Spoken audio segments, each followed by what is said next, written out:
is taking place in the world. That mighty God, as we come into your presence, God, as we come into this place to hear, oh God, from the speakers of various places, God, that mighty God, what they say, what they will say unto us, oh God, that we will take it, oh God, that we will go and run with it, mighty God, that our children will be safe, mighty God, that our community will be safe, mighty God, in the precious name of Jesus this morning. Mighty God, I pray that you will bless the speakers, mighty God. Give them hearts of wisdom, Lord, that as they speak, mighty God, their words will not fall to the ground, mighty God. But Lord, help us to hear what you are saying unto us in this season concerning our children, mighty God. Heavenly Father, we thank you, Lord, as we bless, oh God, the speaker, mighty God, that will bring forth the training, oh God, that will help us, oh God, to identify, mighty God, and see, oh God, that our eyes will be open, oh God, and know, Father God, that you are with us to guide us through this training. In Jesus' name, amen. Thank you, Minister Cupid. And now we will have Minister Pemberton with the welcome and opening remarks, followed by Mrs. Olandette Crabb, Miss Laurel Freeman, Inspector Kendall Bob, and then we will have the introduction. Thank you, Madam Chair. Good morning, everyone.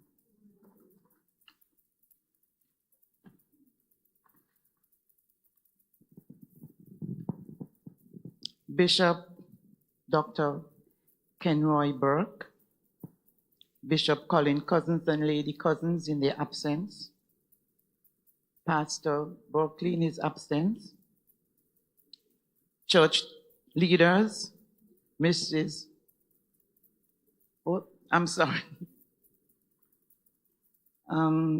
Olandette Crabb, Chief Education Officer, and congratulations on your appointment. Miss Laurel Freeman, Inspector Kendall Bob, stakeholders, partners, a very pleasant good morning. Over 75 years, the United Nations Children Emergency Fund, UNICEF, has been a voice for children by meeting its vision in preparing a world where all children are free from violence, exploitation, abuse, neglect, and harmful practices. Throughout the world, 190 countries have adopted the strategic objectives to empower parents, caregivers and families, communities and societies to support positive and protective parenting and caregiving. Also to prevent family-child separation, to change harmful social and gender norms, strengthen communities' participation and positive social norms, and promote early intervention and response. For this reason, the New Testament Church of God, IWC, in its strategic framework for 2024-2026 cites in one of its action plans, maintain community partnerships with organizations, schools, and businesses to work together on community service projects, events, and initiatives that align with common goals and values, strengthen connections, and promote mutual assistance. We are here today as we endeavor to achieve this. It is therefore my distinct pleasure to welcome everyone to this awareness promotion today. A special welcome to our guest trainer, Bishop Dr. Kenroy Burke from Barbados, to present today on the topic Child Protection Protocol, I have a voice. Welcome to all the partners and stakeholders, persons from the churches, schools, social development, police, nurses, mental health, parents, and all other organizations.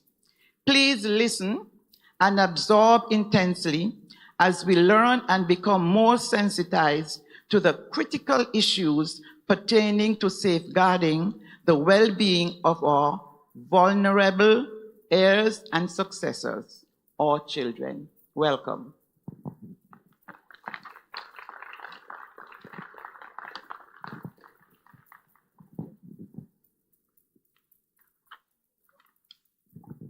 Good morning, everyone. I adopt the protocol so well established. It is my pleasure to greet you this morning on behalf of the Ministry of Education, Youth Affairs, and Sports.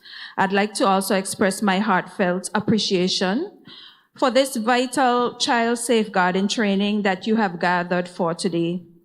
I could imagine that you could find at least 100 other things to do on this rainy Saturday morning. But your presence here indicates your commitment to the young people of this territory. Let me take this time to applaud the New Testament Church of God for hosting this essential initiative and for opening it to the public. I want to especially appreciate Nurse Pemberton for her unwavering dedication to making sure the information about today's event was shared with educators at all levels. Nurse, your commitment to creating a safer environment for children and young people is truly commendable. Thank you. Child safeguarding training and sensitization, can no longer be an option. It is not just a responsibility for those of us who work with children. It is now a moral imperative to ensure that we are doing everything possible to protect children and young people. In education, we stand on the front lines, tasked with the sacred duty of advocating for the best interests of our students. We recognize that a significant part of our role is to protect and support our children, ensuring that they can grow and thrive in a safe and nurturing environment. That is why we have recently made child safeguarding and protection training a mandatory part of our onboarding process for newly recruited staff, not just teachers, bus drivers, cleaners. Everybody has to go through child safeguarding training, and have committed to ensuring that during this school year and the upcoming school year, all current staff receive refresher training in this area. Recently, there has been an uptick in what we would call maladaptive behaviors among young people. In our schools, we see young children becoming involved in drugs, criminal activity, and even having sex prematurely. In many cases, this behavior is the result of ongoing abuse, neglect, or exploitation. And what we see on the outside as misbehavior is really a cry for help. Child safeguarding is not solely the responsibility of educators or social workers or mental health professionals. The protection of our children must be everybody's business. And that is why we at the ministry are so pleased to see the work that this church is doing to ensure that the public understands their role. In Matthew 19 and 14, Jesus says, "Suffer the little children to come unto me." That alone demonstrates biblical commitment to protecting young people. Our presence here today signifies our understanding that as a Christian community, we must commit to fostering a culture of safety and vigilance in our communities. By working collaboratively and supporting one another, we can make a significant impact on the well-being of our children and young people and protect them from the immense damage that abuse and neglect often results in. Thank you once again to the New Testament Church family for leading this important charge, and thank you to all of you for your dedication to this crucial cause.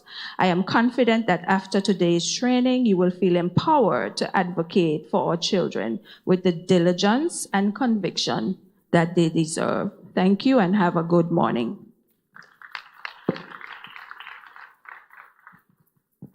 Good morning, everyone. Good morning, everyone. Great, that's better. I adopt the protocol Ms. Pemberton established, and I want to say thank you so much for the invitation. In May 2023, a 12-year-old girl reported to her mother that her brother was sexually abusing her during the time she was at work and not at home. Her mother never reported the abuse to the police or the social development department. The student, however, reported the incident to her teacher, who immediately reported it to the social development department. There was a sexual abuse case in the news recently where the perpetrator was given 22 months for indecently assaulting a minor. The case spanned a period of 10 years from disclosure to prosecution. Who was listening to this child's voice? Every child has a right to be heard, to be seen, and to be safe. The voice of a child is powerful, and in our role as caregivers, educators, social workers, and members of the society, we have the responsibility to listen, to protect, and to act when it comes to children's rights and their protection. Over the past 5 years, the Social Development Department has committed to bringing awareness to schools, churches, nonprofit organizations to educate about child abuse. Within that time frame, the department has delivered over 60 educational sessions within the school setting, and we continue to provide educational awareness sessions when called upon. The month of April is nationally recognized as Child Abuse Prevention and Awareness Month, and there are several activities organized around the month, and I hope to see some of your faces there, and I'm looking keenly to see who's here so that I could see who's there. Children's voices carry vital information. They know when something is wrong and when they feel unsafe, and when they are being mistreated or when they are in danger. It is our duty to provide a safe environment where children feel empowered to express themselves openly without fear or retribution.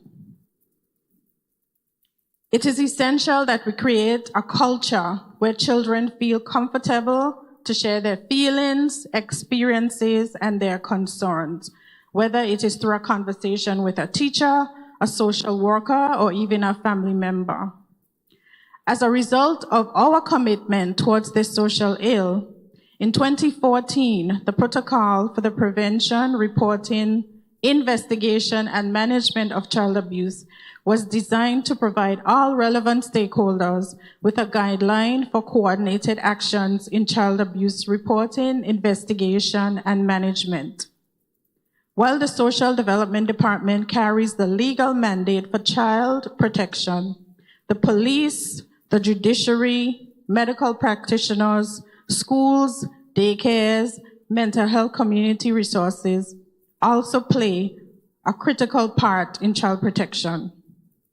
In 2022, the department recorded 49 reports of child abuse and neglect, 13 reports of neglect, 4 of emotional abuse, 9 were of physical abuse, and 23 were reports of sexual abuse. Neglect and sexual abuse are often the most reported cases to the department. Each one of us can be the bridge between a child and the protection they need. We must be prepared to hear their voices, whether they speak directly or indirectly through their behavior, their actions, or their silence. There has been a lot of reports in the news recently concerning behavioral issues of our young people. What are they trying to tell us? Are we listening? Children should be taught in an age-appropriate manner about their rights and how to speak up when they are in trouble. We must teach them that their voice matters and that they are not alone. Support systems must be readily available, and professionals involved in child protection should be trained to listen actively and respond with empathy. In conclusion, the power of a child's voice cannot be underestimated. Let us continue working together to create a world where children can freely say, "I have a voice," and where we, as a community, can respond with the protection, care, and love they deserve. Edmund Burke nailed it when he said, "The only thing necessary for the triumph of evil is for good men to do nothing." Thank you.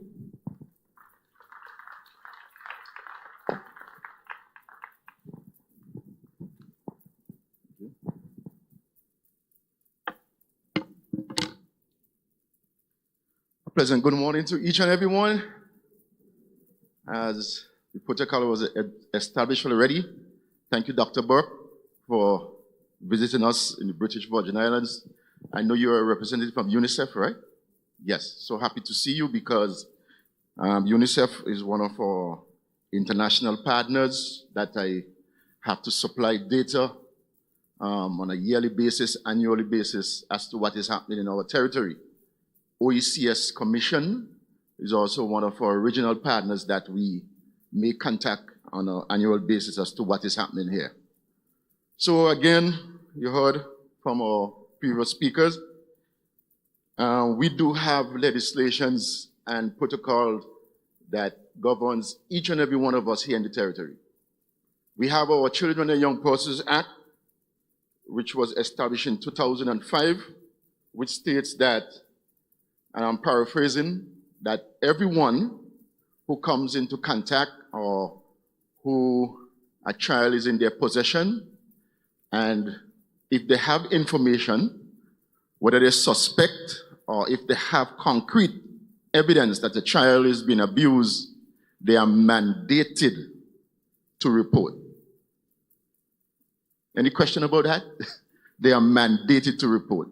So if you're walking in the church with children, whether Sunday school, a bus driver, a pastor, or anyone who are walking with children, and you come into such information as a child has been abused, whether physically, whether a child is being neglected or sexually, you are mandated by law. And failing to do so comes with consequences. In other words, if the police have evidence that you fail to report a case of child abuse, we can make recommendation to the Director of Public Prosecution with such evidence for you to be charged. So that's how serious it is. I will assume we are in church and most of you here are Christians. And if I recall in my Bible, there are laws and there are protocols. And the Bible is clear when it comes to protocol, because there are consequences when you disobey the word of God. So we must, as children of God, obey the law and all policies and protocol that are in place for us to govern ourselves wherever you are living. Okay? So I'm going to specifically speak more about the protocol because it is important for us to understand what governs us so that we're not getting ourselves in trouble when it comes to the protocol. So the protocol in 2012 was developed by the Ministry of Health and Social Development. I think, if I recall, I was fortunate to be in the room as a stakeholder when the protocol was developed. So, social services, like Ms. Freeman herself, and I saw some of the staff here this morning, are what we call social services. Law enforcement, myself, and my sergeant who is sitting in front, and I think I see a couple of Valentine, we are considered as law enforcement officers. And you have medical services, like my good friend, Nurse Pemberton, who I know for many years, because the hospital is one of my second office over the years working with children who are abused and domestic violence. And you have legal services, such as the Director of Public Prosecution, who prosecute cases of child abuse. But what I want you to understand, our role and responsibilities are different. Different in the sense we are to accomplish one goal, which is to protect our children within the territory, but we do have different roles and responsibilities. So the protocol would have established so that Ms. Freeman and myself can understand what our roles are. So for example, our education department, they are mandated to report any case of a child that comes into contact with the school to say, okay, I've been molested or been beaten severely by mommy or daddy, and this is what is happening. The education department or the school is now mandated to report it to social development, and in case of emergency, a situation, they call the police immediately. Is that clear? I am not a medical certified person. The doctors are. So their role are different from my role. They are there to treat injuries, examine a child who is being sexually assaulted, or if there are serious bodily injuries in the child's body, that is their role and their responsibility. So my job is to investigate the crime. And if I may say, the dirty work. The dirty work. That's what I do, the dirty work. And we all have a part to play because we are in an institution where we need to protect our children. So I like to get down to business to make sure you understand, because I like to bring real life examples. So we are in a church setting, and I can say this because we're in a church. Many years ago, I came to know of a report where there was this gentleman at the time, someone who was being looked up in the BVI as someone of high esteem, and he was part of a local church. And someone we call a big shot. So in other words, he was a big one in the church. He pays a lot of tithes and offering. So he was well looked up in the church, that everyone see as, a role model in the church. Married, have a family. However, he got involved with a member of the church, a female, as his side trick. Anyone know what that means, his side trick? We'll come to find out he was a domestic violence abuser. So he was beating his girlfriend, who is a member of the church. And she getting whatever she wants from him, but she getting her licks. If she wants a vehicle, she gets it. If she wants a house to fix, she gets it. Also, I can go further, she has a daughter who is 15 years old. So, after she cannot bear it no more, the licks that she's been getting, she decides to come to the pastor and said, Pastor, I have confidence in you. You're my leader. You're my pastor. This is what is happening, where brother such and such is abusing me. He's beating me. Pastor say, okay, I understand. Pastor decide, listen, I'm going to take this in my own hands. In other words, I'm going to call in Mr. and speak to him as to why he's been beating, one of our members. So in other words, he's doing his own investigations.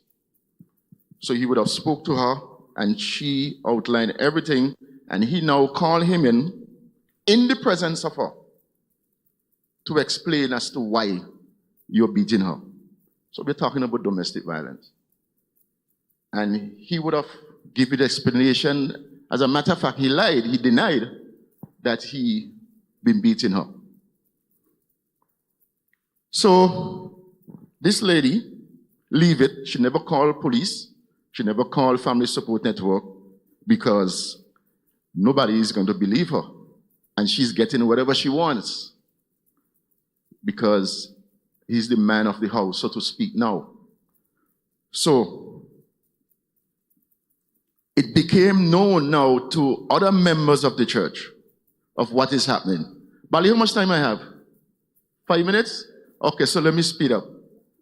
So, cut a long story short, it reached to a stage now that he's now interfering with the 15-year-old girl. She went back to the pastor and explained to him what is happening, and he still never reported it. So eventually, it came to a stage where he publicly abuses her. She went to the hospital, taken by the police, and after investigation, it was found out that this child was being abused by him.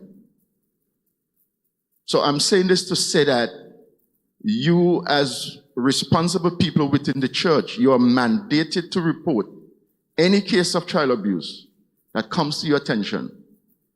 Do not investigate. It is not your responsibility to call any parent and say, okay, well, your child just share information with me as to what is happening at home. You are not investigators. You are mandatory reporter. The investigation lies with the social development and the police when it comes to these cases. So please understand that. And I want to make one more point. I heard Ms. Freeman said that most of our cases that comes to the department is child neglect and sexual abuse. I will go as far as and say that most of what is being challenged now to us as law enforcement is the online abuse.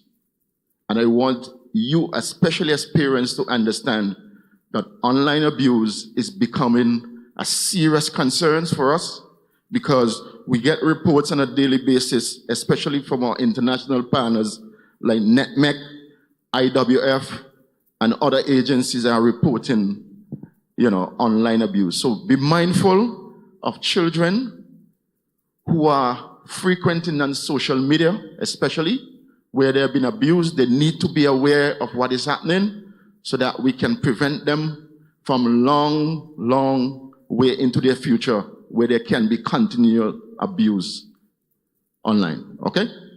Thank you very much.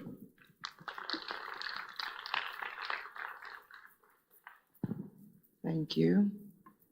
And we would like to give apologies for Bishop Cousins. He's not here with us. He's here. My apologies. He's here, but Brother Ballantyne will do the introduction for our speaker.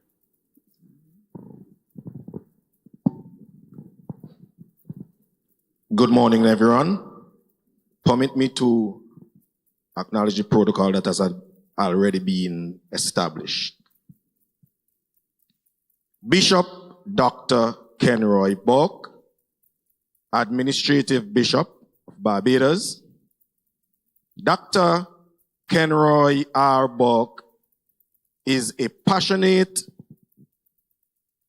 purposeful, people-oriented young man whose number one priority is honoring and serving God in everything he does.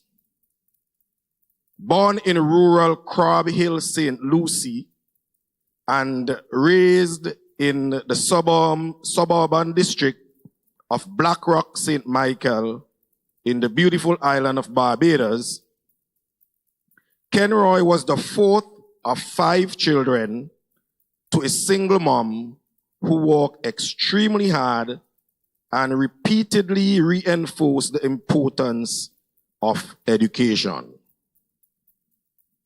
He took her advice seriously and assiduously pursued his studies. So along the way, he earned certificate in sociology, psychology, Christian counseling, and education.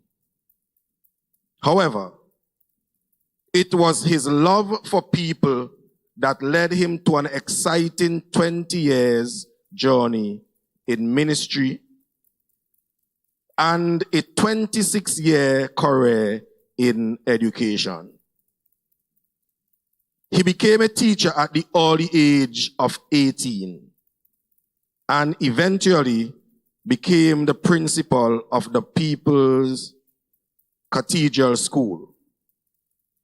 He is a proud alumni of the Bethel Bible College of the Caribbean, Barbados chapter, formerly Barbados Bible College, an institution of which he eventually became president.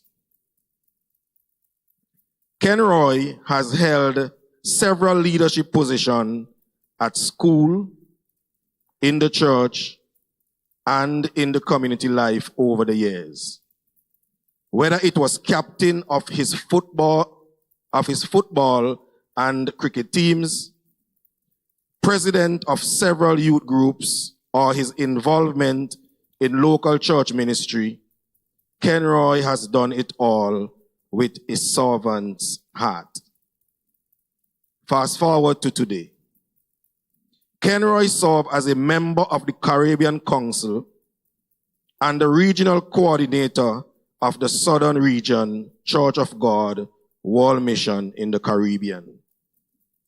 He is the administrative bishop and national overseer of the New Testament Church of God, Barbados. It is his added joy to serve as the senior pastor of Kingdom Empowerment New Testament Church of God in Cottage Land, St. George. Those close to Kenroy are aware that family means everything to him. He is the husband of Natalie Janali, and they have one son, Zachary, and a daughter, Zoe. Ladies and gentlemen, please help me in welcoming Bishop Dr. Kenroy Burke to speak to you this morning.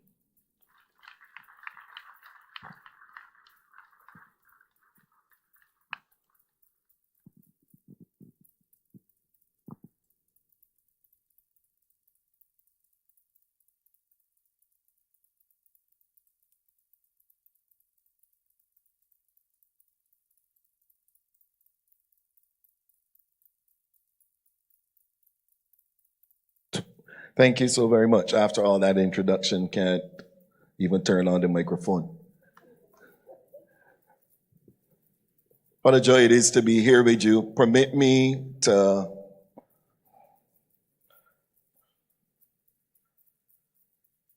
acknowledge a few persons. I want to acknowledge the members of the government agencies who are here with us. And I want to say thank you very much for your presentations. In many cases, they give credence to a lot of what I'm going to be sharing today. Also acknowledge our national overseer and the pastor here at IWC, Bishop Cousins. Thank you, sir, for making the sacrifice to be here. All the leadership team that is here.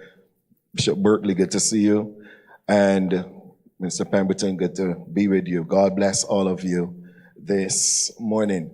Now, we have about an hour and a half or so to go. Now, the presentation that I'm going to share with you usually takes 8 hours. 8 hours.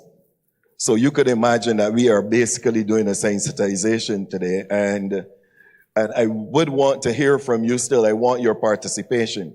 But I'm going to ask you to give me that opportunity to be able to navigate this presentation without rushing it, but also without the temptation of either it coming from me or from you, a good old time story. You know how that goes. So we're going to resist that temptation today, and we want to focus in a whole lot on what we have in front of us. Recently, UNICEF reached out to me. I've started this program working with churches from 2015. I've also worked with other organizations, civil organizations, other organizations that, because the information is the same. But specifically, I've been working with the church because as a church leader, I suspect they think that you'll be respected amongst those persons who are in the church. And the whole topic of abuse up to this day, 10 years later, has not become any easier for me to share on as I hear the challenges that we continue to face in our territory. Now, I want to say this to you. Do not be fooled. In this fight, we are not alone. There are several parts of the world where it is even more challenging. And it is worse yet when it is built into their cultural pattern, and norms. And it's pretty much how things are done. But we have come a long way across the Caribbean. And I think this morning we need to give ourselves a hand for that because we've been working across agencies. Yes, UNICEF has taken a whole lot of the lead on it for us. But we found that agencies have become a whole lot more sensitized as to the challenges that we are really facing. I want to start by making this statement to you. A damaged, hurt child leads to a damaged, hurt society. And if we appreciate that, if we understand that one child who is harmed in any way could eventually touch so many different tentacles of society and create long-term challenges for us. If we were to understand that, it would be so much simpler for us to be able to come to grips with this whole topic and why the need for it. So as a church, oftentimes we may not be first respondents to the cases, but we're oftentimes first respondents to those same hurt, damaged people. They come, they attend our church, seeking some sort of refuge, seeking an outlet, seeking an opportunity for healing. And it therefore is incumbent upon us to be able to understand the dynamics. Yes, we would want to say that it is a Sunday school and a youth ministry and a children's ministry issue. But no, it's really a whole church issue. And we have to see it from that perspective. And anything that pertains to the society and the communities that we serve, we must therefore be extremely involved and see ourselves as first respondents. I'm glad that a bit of the protocol was shared, but I'm not looking at protocol today because I'm delving straight into protocol because that's a entirely different area that will probably take us even longer. But I would want us to start to look a little bit at greater sensitization. Lots of research has been recently done. There was a gap between probably say 2018, 17, in some cases 18, 19. There was a massive gap until very recently, as recent as November 2024, where more research was done to be able to not just improve the statistics, but also to show you that after COVID, and that period there was COVID, after COVID, abuse has started to look a lot different. Yes, I agree with my colleague who has also noticed that there's a whole lot more online and what we call cyber abuse, cyber bullying, those kind of things taking place. And we have to be aware of it. The church can no longer dig her head in the sand and pretend that nothing is happening and just come on Sundays to have a Holy Ghost service. We have to also see ourselves as very much a part of the social network in our societies, being able to respond to every single need, the holistic needs. Jesus in Luke chapter 4, he spoke to a holistic ministry to believers. He spoke of a holistic ministry. He didn't just say, I've come to preach the word and to make you feel happy. But there was recovery of sight. There was poverty alleviation in there. He also spoke to the disadvantaged groups of society, which means that social justice must be the church's,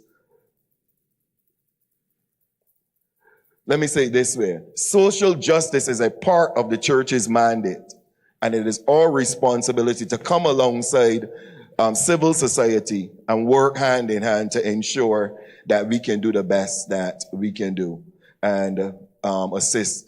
There are obviously some things that you are no longer able to do. As you've heard, reporting and those kind of things are now mandatory. So you don't bring them together and do your own internal investigations and things. I'm going to talk a little bit more about that a little further down the road. But we have to make sure that we are on track with what is required of us. So I'm going to try my very best to get through as much as I can in this short time, and then we will move from there. Am I good? Am I good here?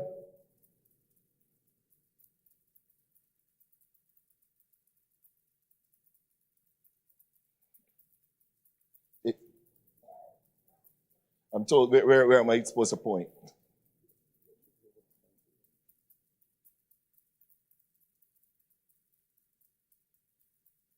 There you go.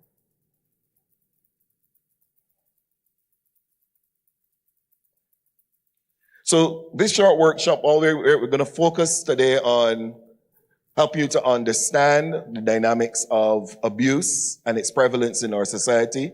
I have those statistics. They've not even been published as yet. They've not been touched by the graphic artists as yet. So you won't find them anywhere except obviously from someone who has been consulting with UNICEF. So I have those hot off the press for you. I'm going to show you what it looks like in BVI. Now, even in BVI, the different sectors may know individually what they're reporting. But by the time the research is done, everything is brought together. You're going to get a quick glance of what is actually happening in your territory right there. We're also going to look a little bit at how we can be strategic partners in the fight, very briefly, and how we can empower churches to create those protocols. As I said to you, we're not going to go too deep into protocol training because that's a massive undertaking, but we're going to do a little bit more with it. So how much do you know about abuse? If I were to ask you, what do you understand by the term abuse? What is that? Anybody, quickly.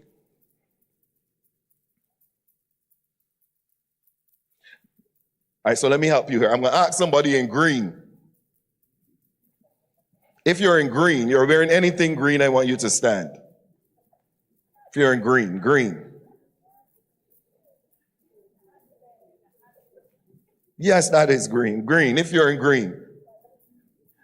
So that is very much green. If you're in green. All right, so I want somebody to tell us, what do you understand by abuse? Now you are responsible for everybody in green getting the opportunity to sit. So if you could help us quickly. Hi, good morning, everybody.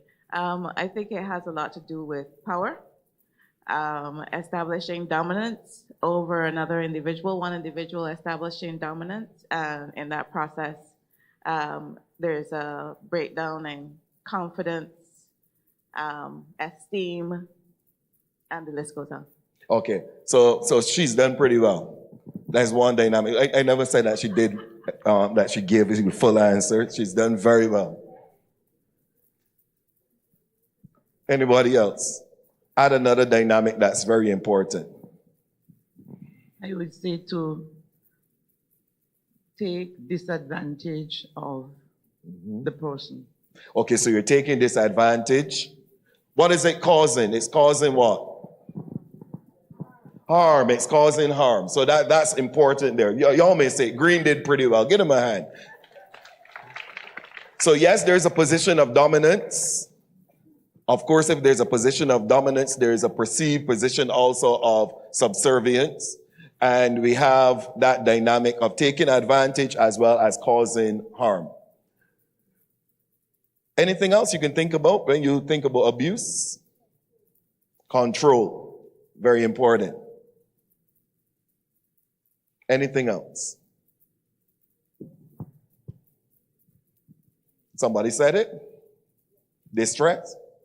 Power. And somebody said distress. Trauma. Good.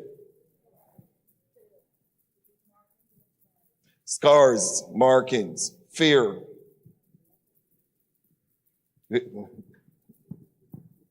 Oh.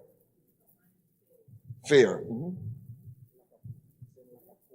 Lack of hope. Okay. It is said that one of every two persons either knows of or they themselves have walked through an abusive relationship. One in every two persons.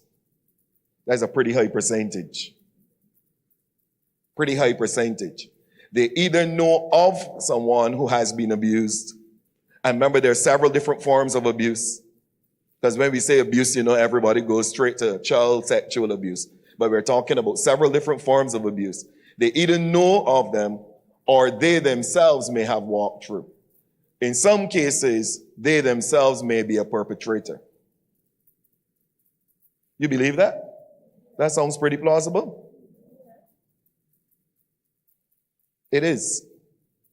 So I've established something up front in this training that I may be talking to that one. Everybody still with me? I may be talking to that one. So if you are that one and you're feeling uncomfortable, part and parcel of what I must say to you is that you are free to ask for excuse so that it does not become too uncomfortable for you. But I want you to appreciate this. I won't go into the other things that you might be able to do, officer, and all, but I want you to appreciate this. That we are in a culture based on our historical background, which is that of slavery, where many seeds of abuse have been sown. In fact, many of our societies were built on abusive relationships. Slavery was an abusive relationship. You're aware of that? Which means then there is a spiritual root there of abuse that we have as people to appreciate.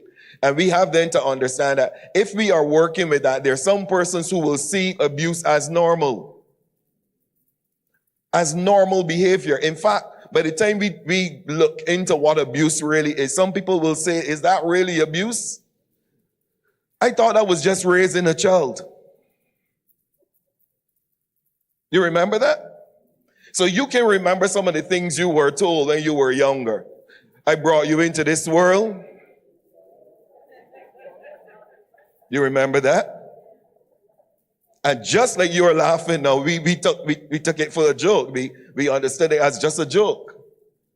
These are things that were said to us continuously. In fact, we were told, listen, keep quiet in here. You are to be seen and not.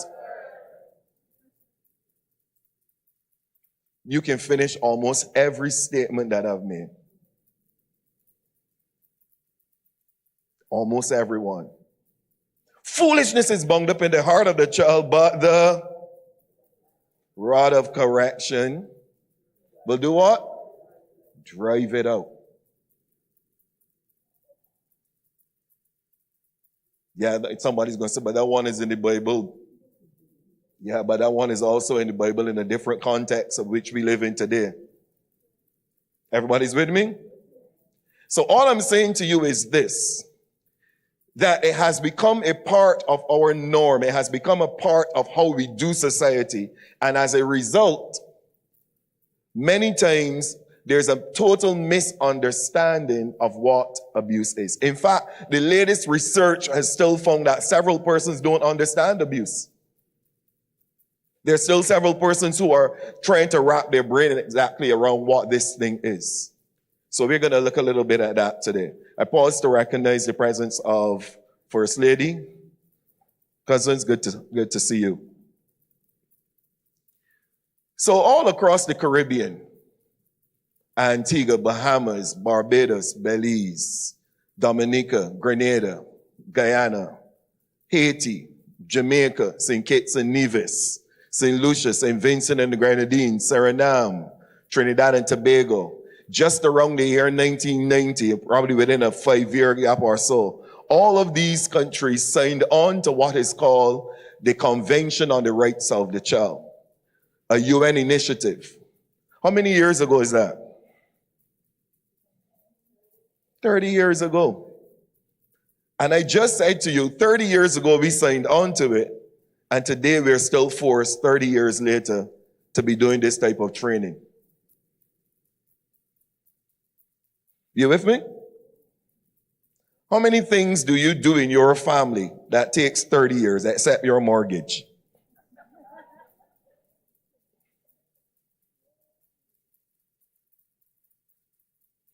Not even trying to get your child to behave, as we say. Because sometime along the way, they suddenly seem to change behaviors and you don't even realize it. So what I'm saying to you is, this thing seems to be taking long. But yes, there are many strides that are being made. Again, we commended ourselves at the beginning. But the journey really and truly continues. And it seems to be a journey sometimes never ending. So I look a little bit at the stats in Barbados up to about 2015. Barbados was a little behind on their reporting. I would say this to you, very behind in fact. And there's a gap there, but remember we just filled the gap with some research in 2024. So you'll see that there's a capture there. But somewhere from between 2009 to 2015, you see that we've had a consistent reporting level of over 800 persons on average. And I want to say this to you. This was when reporting was not as strong as it is now. All the protocols were in place. So imagine that there weren't as many opportunities to be able to report. So of all these cases of abuse, see how it's trending? Went down a little bit, back up again. All these cases of abuse, we have what? Several children who are involved in these cases.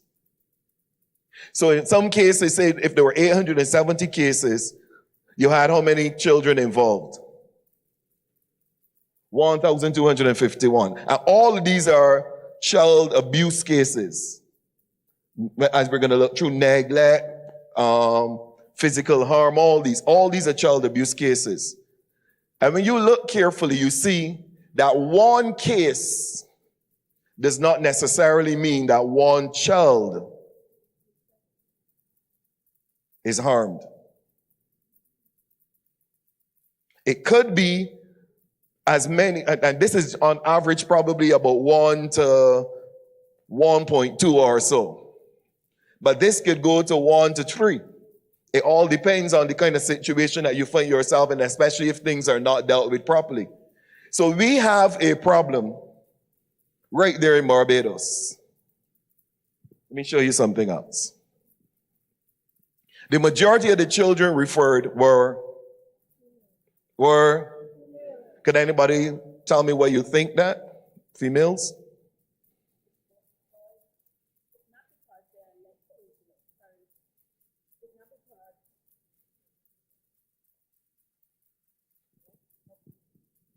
It's more because of how we socialize boys to believe that they should not report, not because there are less cases of boys being abused. Point 1, that's the A. Anybody willing to give me the B? So the first thing is, boys generally, males in general, would not necessarily report abuse. Very few men here would go on a Sunday morning and say, Pastor, I have something to say to you. My wife would not stop beating me. You see, because they expect that response. They expect that response. Woman beating you? Man, you're a man. A real. In fact, it even happens, unfortunately, at the level of law enforcement, where it's not taken seriously by some law enforcement officials. Everybody's with me still? Part 2. Anybody? Exactly. Females are seen as weaker. Females are seen as weaker. Because remember, we now spoke about the fact that there was a power relationship.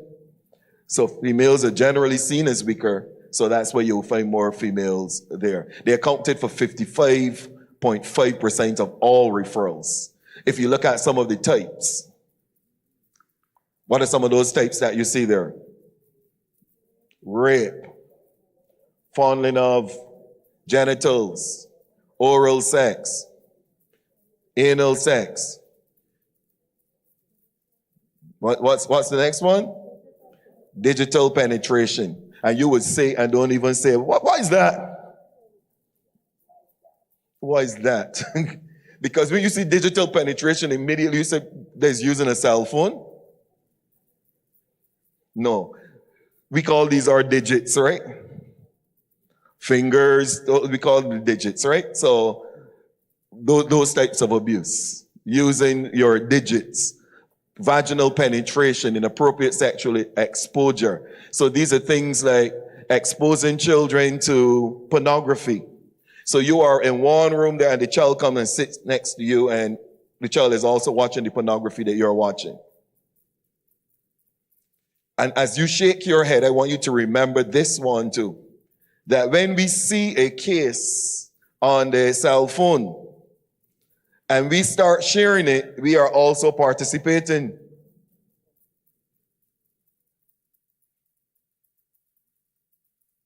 Everybody's with me?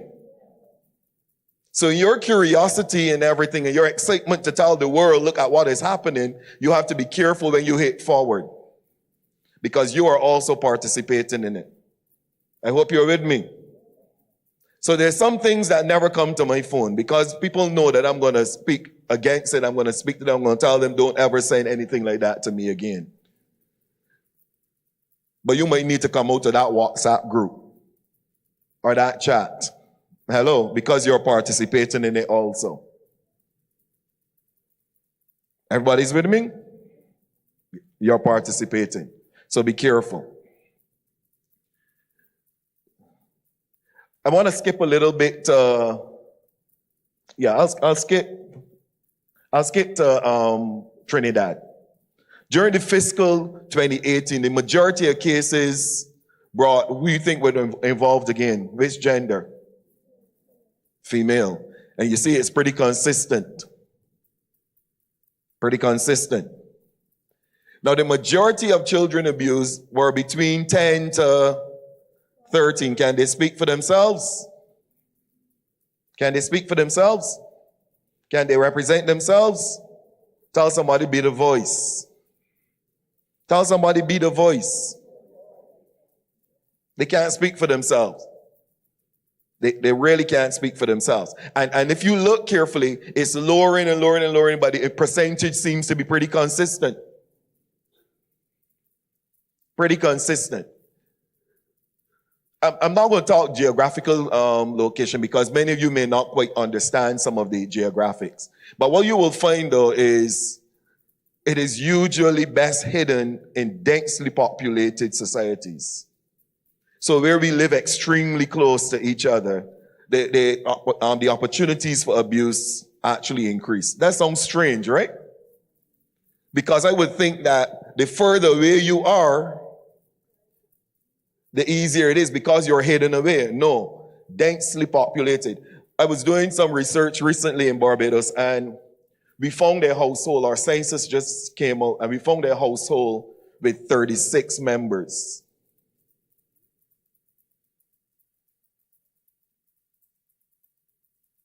How many people are in the house? 36. There was another one with 27.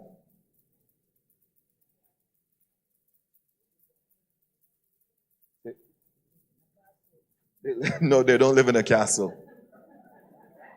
No, they don't live in a castle. But all of them were reported members of those households. So everybody can see what is happening in a situation like that. A whole lot of people are there. And obviously there's going to be sharing of beds, sharing of closed spaces. Everybody's with me? That's what's happening around you. The alleged perpetrators. Who tops the list? Now remember, take your mind out of thinking just child sexual abuse and start to think abuse in general. We have biological mothers. Why do you think you're going to have biological mothers topping the list? Single parent households, which are primarily led by females. There's another part to that. There's always a part B. They're stressed out. They're handling all the pressures of parenting on their own. So they become extremely stressed out. And when parents get stressed out, they usually take it out on children. Very seldom would you go to work and beat everybody. Unless you're a teacher. But you're not going to go to work and beat everybody. But when you are in that household, feeling the pressure, childlike behaviors suddenly become agitational. So a childlike behavior, a child doing something, dancing or shifting around. Have you ever seen a really stressed out parent walking with a child and expecting the child to be robotic? In fact, sometimes you don't watch them doing it even there. You watch them right in church. And that child is expected to be in church, seated for 3 hours, where the pastor preaches for an hour and a half. And they're supposed to sit there and say nothing, do nothing, don't move, don't budge. Don't ask to go to the washroom. Do it before. Don't ask to go to the washroom. Don't look to play with a book. Don't do anything.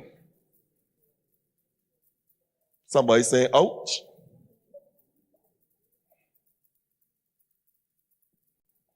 You with me, right? Recently, one parent, just one parent complained to me. Not complained, he was talking to me. He's actually uncle of one of the little girls coming. He said, you know, this whole setting is totally new for her. I asked what time. He said, where she comes into church and none of the children are running around. They're not behaving. They're not doing anything. She is accustomed being all around. So every single moment she looks at me, every 10 minutes, and she asks, is church going to soon finish? So we came up with a plan. Very soon we're going to get them outside and get them doing some activity, doing something. Sorry to say, during the preached word. But what we're going to do is to make sure that it has a structure where the word still comes true for them. But it is pretty much a tough thing to ask them to stay here so that we could look like a beautiful family and everybody's staying through 3 hours of worship. In fact, some of you feel abused. And it's reality. Especially if your attention span is such that you can't sit down for those long periods. You know, there are many adults with ADHD that was never diagnosed. Many. So the reality is that when we sit down in church and we are having a good time, they are not necessarily having a good time. As they get older, you see it in their attendance. Biological fathers are also included in there.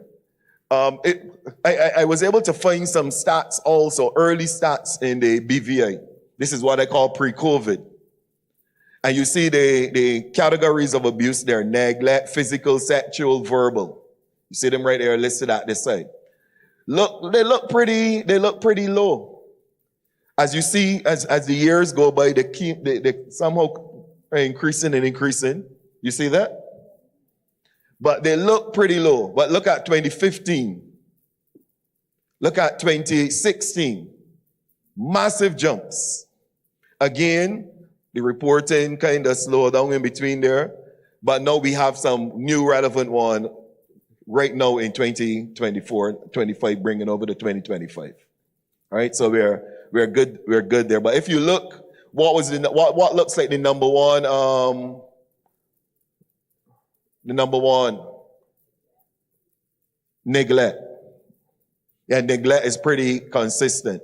And then right after that,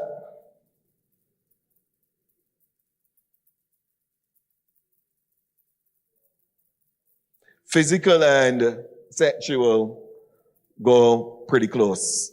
They're pretty close. All right? Now look carefully. And that is why I was glad that you spoke, sir. You notice what is not represented there. Cyber. Cyber is not represented there. Because, to be honest, cyber bullying became a reality. Cyber abuse became a reality for us just around that COVID period.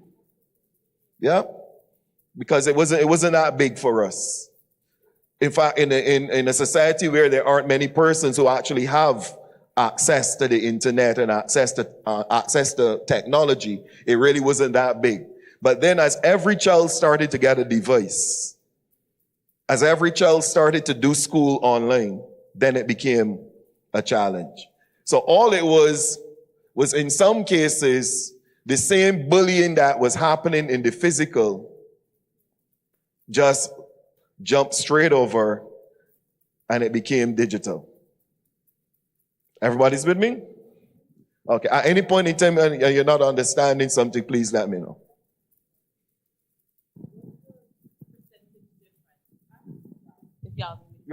Everybody believes so until nobody else hears. Okay. Well, and that was for you, man. Okay.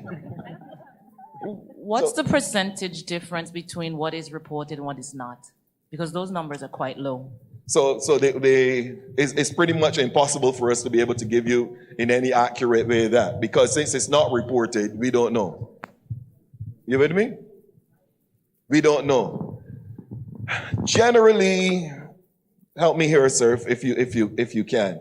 Generally, we would say that reporting is about what percentage of actual cases? I think the last proposal was around 60% or so. But in cases where reporting has really increased, we may be getting a lot closer to the actual cases. The fear is that if we were to keep that 60% consistent, every time the reported cases increase, in our minds we will be thinking that this thing is getting worse. But really and truly, reporting is good. So reporting does not necessarily indicate that it's getting worse. It could actually be getting better. Because people are now recognizing, it means the sensitization getting out there. People are now recognizing and they're now reporting these cases. Everybody's with me? All right. I was wondering, tech team, so you can ease off your feet. Do you have some mic stands or something that you could probably put a couple of microphones in the aisle and make your life a little easier? I noticed that we have runners, but those runners will soon run themselves down. I was wondering whether you had the stats per island. So I do, but I'm going to come straight to BVI. I do. I have a whole set of stats for all of them, but not every single one for those ones. Not every single one for those ones. That is actually covered, but I don't have that in the presentation. Neither will the final document that goes out separate it in that way. Yeah? So there were 200, I'm going to show you very shortly, there were 200 respondents across the BVI. 200 respondents. And it does not break them down into the different territories. You could probably put it a little further down in there. It does not necessarily break it down into all the detail. If you have any influence in that, it would be really useful to have the information in that way. Yeah. I'm sure everybody who lives here would be able to speak to the fact that every single island here has sometimes a little bit of a different culture and different challenges surrounding them. So the data being applicable to each island would be really useful. And I am somehow sure that they can probably find it. It was just not presented. Yeah, and the documentation that I got, it wasn't presented, but I'm sure they can probably break it down and say, these respondents were from Virgin Gorda, these were from, you with me? But I don't necessarily have it broken down here. In the presentation and in the information that I received, it wasn't broken down in that way. However, I can tell you that there were 200 respondents across the territory. Mm-hmm. So as I said to you, in 2024, UNICEF, Eastern Caribbean office that is, commissioned Cadris, which is a Barbadian company, to complete a study comparing findings on violence against children and sexual abuse with similar studies conducted in 2014 and 19. So you take notice every 5 years that they're doing this. Every 5 years. The BVI was actually one of those countries that we dealt with. And as they surveyed 200 respondents, and this was done between October and November 2024. It's always interesting to ask a grouping where you on, but I'm not going to ask you where you on. So look at what the studies show. 32% of the persons were single. Looking at these persons again. 55% were either living with a partner or in a formal marriage. 43% were educated to secondary level, 30% to tertiary. 54 were parents or caregivers. And then you had another 56 that were employed full-time, 8% part-time, 5% were self-employed, 9% were unemployed. Just giving you an idea of the actual survey studies. 7% of them were students, above 18 that is. Then you had 3% were homemakers, 5% percent of the household interviewed contained children between ages of 5 and 17. Take note about anything there, 5 and 17? What does that range speak to? The ones you have to speak for. Good. So 13% had under 5s and 16% had young children over the age of 18. I think I skipped right. Now this is what it showed. Gender-based violence in the BVI and the Caribbean as a whole remains a problem. 40% of girls aged 15 to 19 have experienced partner violence. So your little daughter could actually be in an abusive relationship with her boyfriend.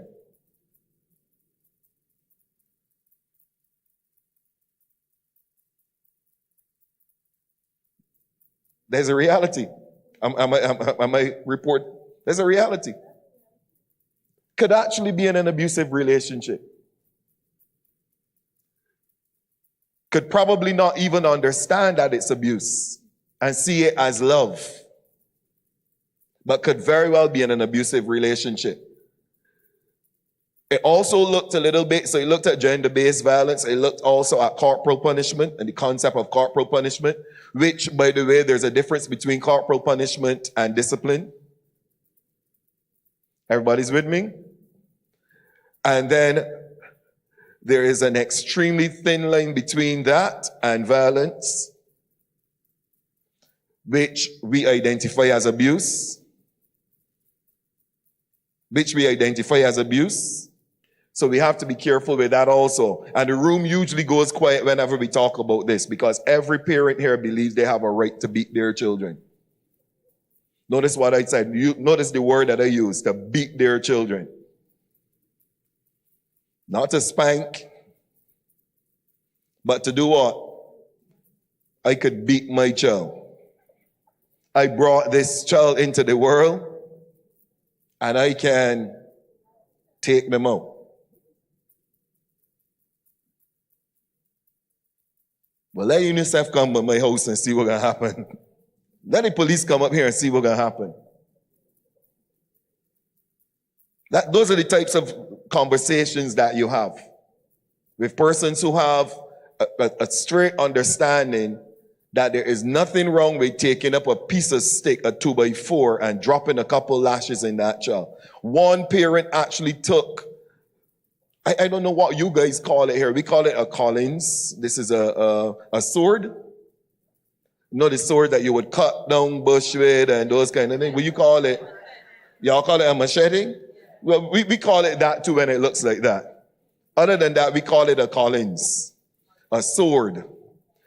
She actually took that and slapped the child with it, gave the child some lashes with it. While the child was jumping around and she's beating the child with the collars. When we were younger, there was something called a dog hunter. Y'all had dog hunters here? It looked like the cat o' nine tail. It was a long piece of rope with a thing at the end, a knot at the end, had a couple knots in it, and the parents would beat children with that. In fact, when I think about it, when I was younger, parents beat children with whatever they found, access to. Whatever they were able to put their hands on. Whether it be pots and pans, broomsticks, telephone cord, shoes, whatever, you name it, they used it. Today, this officer will tell you that if you do that today, that now can be punishable by the law because that now goes over now. And some attorney can search well enough to be able to determine that you were abusive to that child. It's interestingly one of the only laws that we have not yet really pushed ahead with. The law against corporal punishment, what we call corporal punishment. We're not talking about a child doing something and you saying, don't do that. We're talking about a child doing something and you saying, don't do that. There's a big difference, agree? One of these days I'll go through with you what we call alternative disciplinary procedures. So we look at it, 57% of the respondents in a recent social survey said that corporal punishment was acceptable. So there's still in the minds of several persons that it is acceptable. There are some of you who are seated here who say, I would never like my child to go through what I went through. So you have never done it. You know that? And then if you are like me, blessed like me, you don't generally have a reason to do it.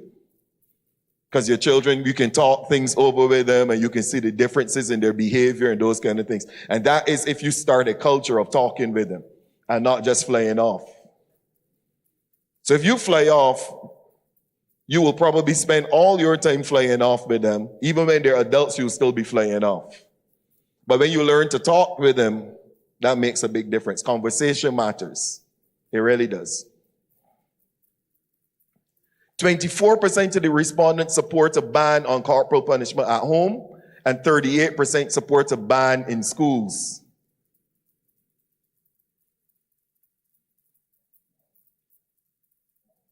I'm sorry that the education officer, 38% say, that's 2/5 of the respondents say we should ban corporal punishment in schools. Whether or not we were working with these stats, in Barbados, corporal punishment is pretty much banned in schools because principals are petrified to do it anymore because of how parents are responding. Parents are quite willing to carry a principal, a teacher, anybody to court. They're quite willing. And even if it be just the embarrassment because nothing is actually on the papers as yet, it could put them in a very uncomfortable position. So we have a case where 2/5 of your population says, don't hit my child.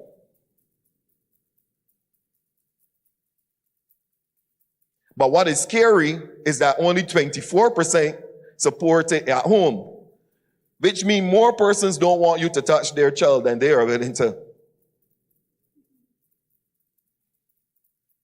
Everybody's with me? So it isn't a case where you have now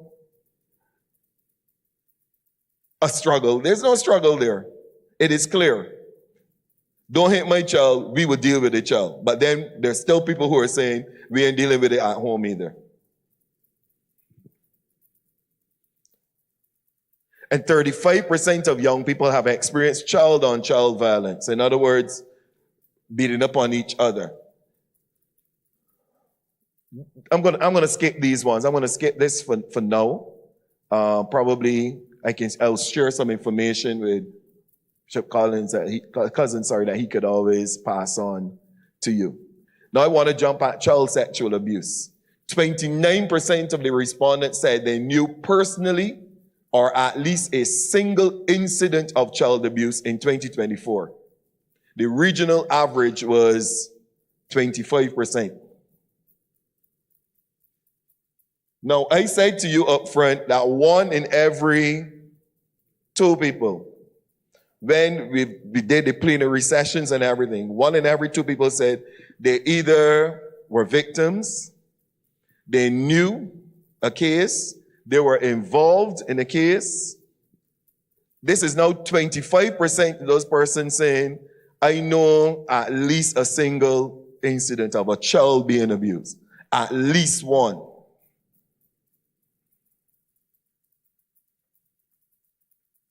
Everybody with me?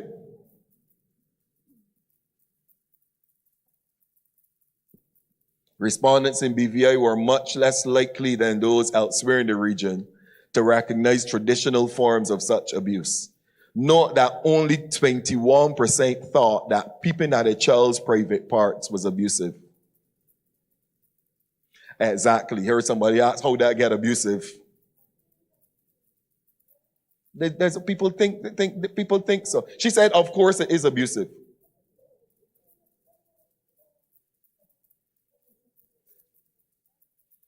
"21% thought that peeping at a child's private parts was abusive." What does that say? What's the other side of that? 79% of those persons see no problem with it.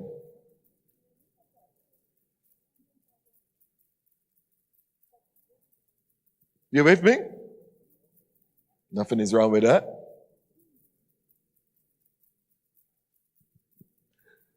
In these cases, what happens is this. Nothing is wrong with that until something is wrong with that. And that is the issue there. Nothing is ever wrong with it until something becomes wrong with it.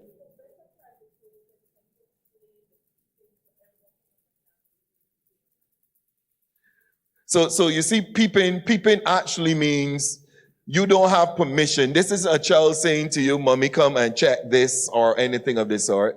This is the adult determining that is what they will do. They will check out the child, and they're going to look at the child or whatever the case is. Some child is bathing and they just going to pull the curtain and look at the child. Child is dressing and they just walk into the room and they don't see it as uncomfortable. They don't knock at the door, do anything of the sort. They just walk in on their privacy. Everybody still with me?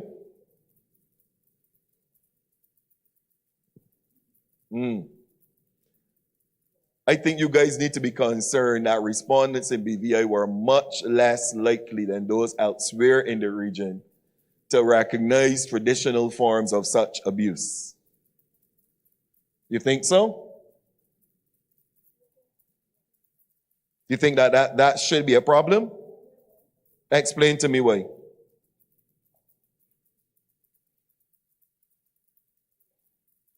Why should it be a problem? Anybody jump up quickly and tell me? Why should that be a problem? All right, let me ask the officer. Officer, why should that be a problem?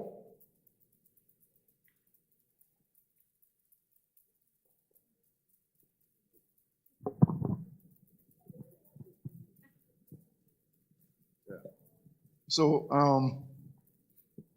what that tells me, and I know for sure that myself, social development does a lot of sensitization around child abuse.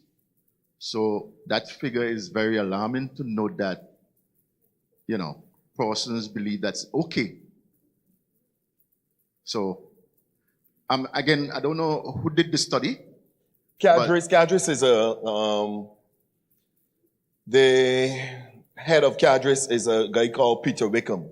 Peter Wickham. Yeah. Who does all the political things around the... So it's very alarming, and it's something we have to pay attention to, because if persons are saying that is okay to peep on a child, even though it's not your child, You're not the father, you're not the mommy or daddy. You're not checking out a problem or anything of the sort. Yes. So you understand? It's something that the ministry and ourselves have to really be focused on. And even if it is your child, there's still the whole concept of privacy invasion. So you still have to be careful. You understand? But yeah, that's where we are. Nothing is wrong with that. So there's nothing called privacy anymore. Yeah, nothing is wrong with that. I wanted you to get this information because this is critical for you.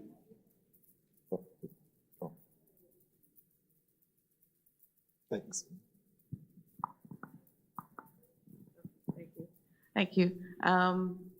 But doesn't it become also an issue of what's happening generationally? Because maybe the person who's doing the peeping, as described there, maybe it happened to them, and now they are replicating the behavior with whoever is younger in there. Right. So that would take a further investigation and then the child, of course, that then becomes a non-issue for them. So it would take a further investigation, and it's kind of similar to what you would have mentioned, that across territories it might be slightly different because of advancements, etc. People have more access to information, everything. But then in a case like this, where I'm talking about 36 persons living in a household, there's really nothing called privacy. You with me? Absolutely nothing called privacy. Because I will be forced to dress in front of you, and you will say, I ain't leaving in this room. Man, look, just dress up. I will be forced to, even sometimes probably to speed up the process some morning. 3 of us may bathe together. Everybody with me? I remember when we were younger, at times you bathed with your sibling. You remember that? Sometimes mommy said, and everybody bathed together, and you had fun bathing together. There wasn't anything funny about it then. But as you're exposed to more information, then you start to see now, okay, there were some other persons who took it a little further then. Yeah? So it has to be something that concerns you, BVI, really. Perception now of sexual abuse. More than 8 in 10 of the respondents saw this as a problem. 3/4 said it was openly discussed actively or occasionally, with 72% saying this was done in the media. So, perceptions of child sexual abuse as a national issue. As a national issue. It seems to be that people feel, okay, things are happening. But when you read a little further in the study, you will also see that there are persons who believe more needs to be done. It needs to be really taken very seriously. And in many cases, this is where the challenge is.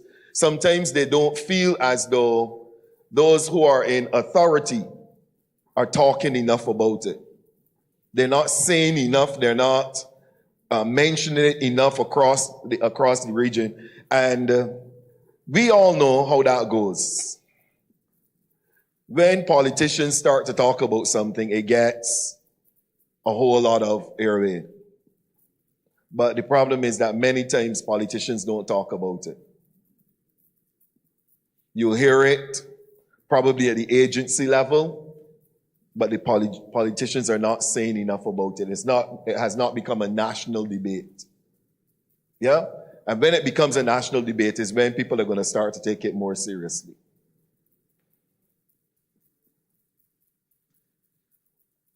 Concerning reporting now, this is an important one here.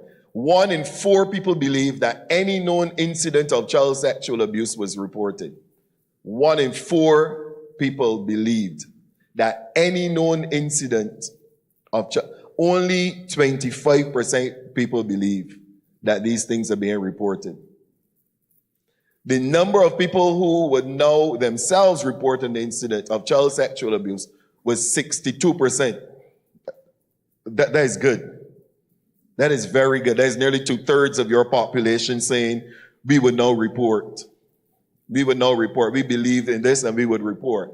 But 1/4 would seek help for the child and 3% would keep silent. 3% isn't bad. That's what we would say. That ain't bad. But it becomes bad when that 3% affects you directly. You with me? When it's your child's teacher who does not want it to get out there, or who wants her class to look good so she doesn't say anything, or your child's principal. You still with me? Then it becomes a problem. And trust me, there are things like that. It is bad too if it is your pastor who is saying, no, we can't afford to say that, because if we say anything out there, nobody would want to come to church. Everybody still with me? So those things then matter. They really do matter. Primarily, respondents would report to the police, followed by child protection agency, preferring to do so by personal visit or phone. When people did not report abuse, this was most often due to the fear of negative consequences and embarrassment. See it there? See it there? So they're actually quite more willing now. But take note, they're more willing to go to the police. Why do you think they're more willing to go to the police than the agency?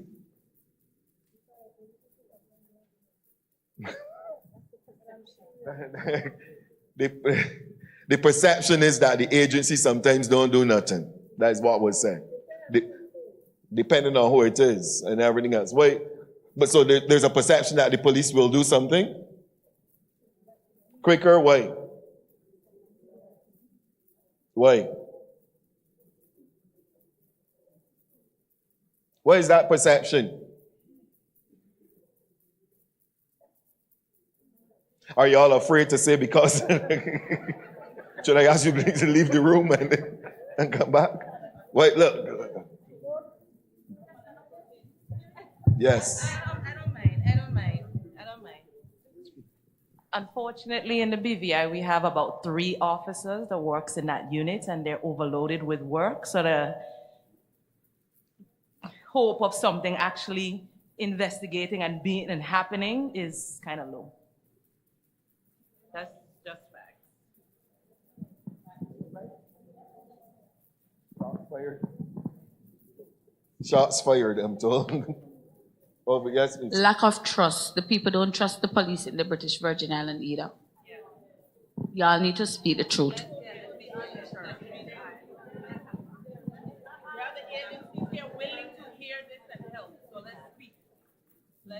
No, but I'm gonna definitely allow both of you to speak. But that's probably good information for you. But I'm gonna allow both of you to speak. And they're not coming to defend, they're just coming to probably share reality. But what the previous speaker said, that's exactly right. In most areas, actually, people if you look at the newspapers here, people will default behind monikers and fake names to say very ugly things, but they will never come out in public and say what needs to be said. There's a serious fear and mistrust issues here. Okay, no problem. But y'all are covered under the blood.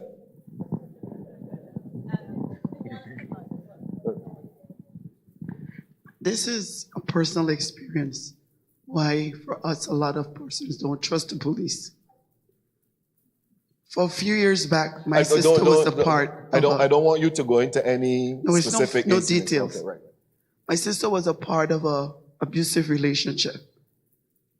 In my parents' yard, that person came and the whole 9 yards. We called the police station that same night, asking for somebody to come.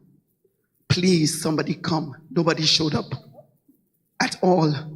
The next day, a few days later, when we were in town, one of the police officers came to me and he told me, oh, I see you guys file a report at the thing. And he's like, I said, so why y'all didn't show up? He's like, oh, well, that's how it is. That should not be the answer at all. And this is personal experience. I know other persons probably might have had similar things in here. that would have happened just the same way.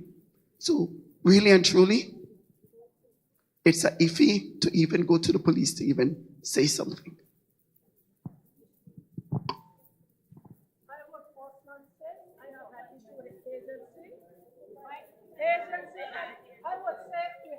Issue with both agencies and police, because some of the police cannot be trusted and some of the agency works for the part of the problem who they prefer to assist. All right, so we are in a sensitization session. I want to think it here right now. Right, I'm going to just give one more person. We're in sensitization. And so therefore, I think I should give police and agency opportunity to sensitize you as to possibly the way things are done and what they're actually faced with. All right, so I'll give both of them an opportunity. All right. I'm going to say one thing for someone else, not for me, but the person stated that in the churches there's a lot of abuse that happens and it is being reported to pastors, but nothing is being done. So that's one. I would also say that, I grew up in the US, I didn't grow up here, but the BVI is a very small community. Everybody knows everybody. So a lot of people are scared of reporting certain things because the person that you're reporting on may find out that you're reporting because we're so small and connected. Okay, there you go. You see, there's always another perspective. Agree? Always another perspective. Thank you very much for that perspective. Who wants to go first? Sorry. Okay, so I love all of you. And I love your views. I love to be in forum like this to hear your views, how you feel, how you think, so that we can have things work out the way it should. So, I think when we went up there to do our presentation, we did not get enough time to explain what needs to be explained, simply because we want to take care of our distinguished host. Let me be clear. Within the Royal Virgin Islands Police Force, there's a specialized unit called the Family and Juvenile Unit that I'm in charge of. This is my second man here. And I have 4 wonderful constables working with us. And we do things confidentially on a daily basis in our investigations. So if you are aware of a case of child abuse and you want to report it, which you should, as we talk about mandatory reported, you can call us directly rather than calling Eastern, Western, or Rotom Police Station. We have contact numbers. You can call social development and we will come and deal with such sensitized matters. Because we are the trained officers. We are the trained officers to deal with such cases as child abuse. Not the general force that investigate child abuse cases. I've been doing this for almost 18 years. And I know when it's come to confidentiality and trust, it's a dear heart to me. I can speak for myself and I can speak for my officers. When it comes to people's business and a child who is at risk, we take those things very, very, very seriously. And I cannot be standing here speaking for the entire organization because I'm not the commissioner of police. I'm not the boss. I'm responsible for the family and juvenile unit that investigate child abuse cases. So if there's a problem that you know where a matter has not been dealt with professionally the way it should, you can speak to me privately and we can have things done correctly. Okay? Thank you, sir. I think you answered extremely well. Thank you. So now you know that it's more than just 2. There are how many? 6 of them working in a specialized unit, and that's what they do all day long. That's what they do all day long. And I want to suggest to you that is a pretty handsome number compared to some of the other regions. 6 is a lot dedicated to an area of this magnitude. Yes, ma'am. Morning again. I think Bob said everything that needed to be said. for the police. However, based on your statistics, what I would say, the legislation actually says reports should be made to the police and not the social development department. However, we accept all criticisms, and here's the forum for us to see what we need to do to improve, right?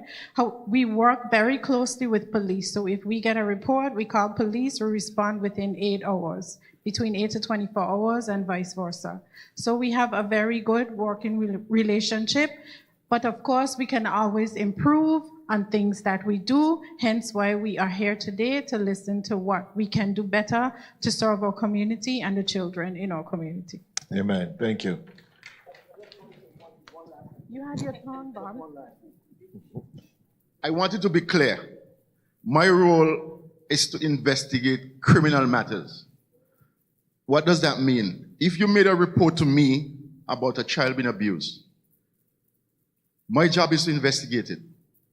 And if the investigation reveals that the case is not being substantiated, in other words, the evidence is not there to prove, for me to go and arrest someone and even charge them, it doesn't always work just like that. So my job is to investigate, not to get emotional, because sometimes you may come and say, oh, this child needs protection, this man needs to be locked up. I have to be careful, because everyone is innocent until proven guilty. So I have to be mindful of making sure a proper investigation is conducted. It has to be done that way. Thank you. And these cases prove to us that sometimes the investigation comes to a screeching halt, largely because many parents drop charges, many persons discontinue, and then in some cases, they hit a snag because it's a small society. Some people just decide they're not saying anything. So they are working within their limitations. What happens to the child? Unfortunately, many times those children just become victims of the state, victims of their circumstance, unless there's some sort of assistance. And that is where now institutions like the church need to step in and to make sure that we can do something about it. But they can't do everything. That is the thing. They can't do everything. And investigating is one thing. But they're not the ones now to bring them to healing or anything of the sort. That's not their role. They're not going to counsel them. They're not going to do anything else. Everybody's with me? All they will do is investigate. I'm sure they work very closely, the agency, because that's where they will have to take it to because of the nature of it. As long as it's dealing with our children, they have to make sure. I didn't hear. Yeah. Okay, there you go. So we have to be cognizant that, and it is good. These things are good when we're in these settings because perceptions are oftentimes people's reality. And this might be the case. Sometimes the same sentiments that are shared here might be the reason why reporting is down. Because people simply believe it don't make any sense saying anything because if I say something, nothing is going to happen. Right? Okay. Good morning, everyone. I just wanted to ask, you mentioned that the church is not the role of the church to investigate if a matter is reported. Could you advise, because it may not only be the church, but it could be a family member that gets to find out, a friend, a co-worker. What should they do to support? Because you said that's where the church comes in now. So how the best way going forward to be that support? So we've been discussing this. Sorry that Bishop Cousins isn't here, but I think I see Pastor Burkley. That's Pastor Burkley at the back still. Yes, good. The churches then need to come up with their own protocols. How will we deal with a matter like this? So if you're a Sunday school teacher and something of this nature takes place, you have to set up a protocol. we usually say ensure that there are very few persons in this protocol. So you don't want a protocol now that if we hear of a case, you call a Sunday school meeting. And then the next stage now is that you call a council meeting. And then after you call the council meeting, then we meet with the pastor. Then by the time you do that, what is happening? Exactly, in a small society like this, it is starting to spread. Small church starting to spread. Big church still starting to spread. So what we generally say is inform the pastor and do the calling. Some people get a little, and I'm speaking to this officer because some people get a little bent out of shape that even though you tell the pastor, you are still the one making the call. Some people get a little bent out of shape, and you could understand why, right? Because church protocol, this seems to go against what we would call regular church protocol. Because when I tell the pastor, really and truly, I'm expecting that he will follow up as the head of the church. But you are the one that it was, whose attention it was drawn, and you therefore need to make sure that you follow up with it and you report it. Can I say this to you? And this is something that is critical. To report something that was said to you does not mean that the person, whoever it was, the alleged perpetrator or whatever the case is guilty, and that this is a real case and all this. All you are doing is following up. All you are doing is following up, and your responsibility is to follow up on every single thing. You are not supposed to give it your judgment.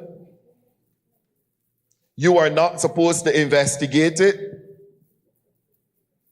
Police will investigate. You are not supposed to determine if that little child is a liar or not, or how many lies she usually tells or he tells, and all those kind of things. Your primary responsibility is to report. Tell somebody, report. Report. It should never ever be a case where you are told this at church and you remember to call the police on Wednesday when you see the child again. It ought to be prioritized, and you do it right away. Let the police decide whether or not it is true. Your board does not decide if it is true or not. The church board has absolutely nothing to do with this determination. The most thing that the pastor may do, and I'm cognizant that there are pastors all across the territory here, the most thing your pastor may do is to inform confidentially a board. Because if it goes further, of course, the board would want to know, so Pastor, why didn't you say something to us? At least mention it to us. But the details and all that, calling the person's name and all these different things, the pastor does not get involved in that. Everybody's with me? The protocol is, and oftentimes we even encourage things like this. Go to the police station with your pastor to make the report. We kill two birds with one stone, right?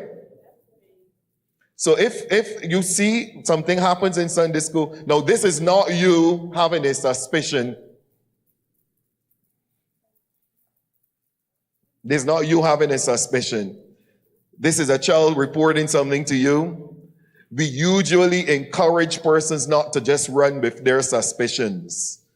Otherwise, you'll be doing a whole lot of work, one, but two, the running with the suspicion thing could get a little cloudy, because tomorrow morning, when you're having Sunday school, many of you will be looking at your children after this session, because it's a heightened awareness. You'll go home and you'll be looking at your child because there's a heightened awareness. But what you do the responsible thing. So usually we say to pastors, let's go. And I'm going to come up to a slide very shortly that will give you a little bit more information on this. Anything else I should say there? Yeah? Okay, great.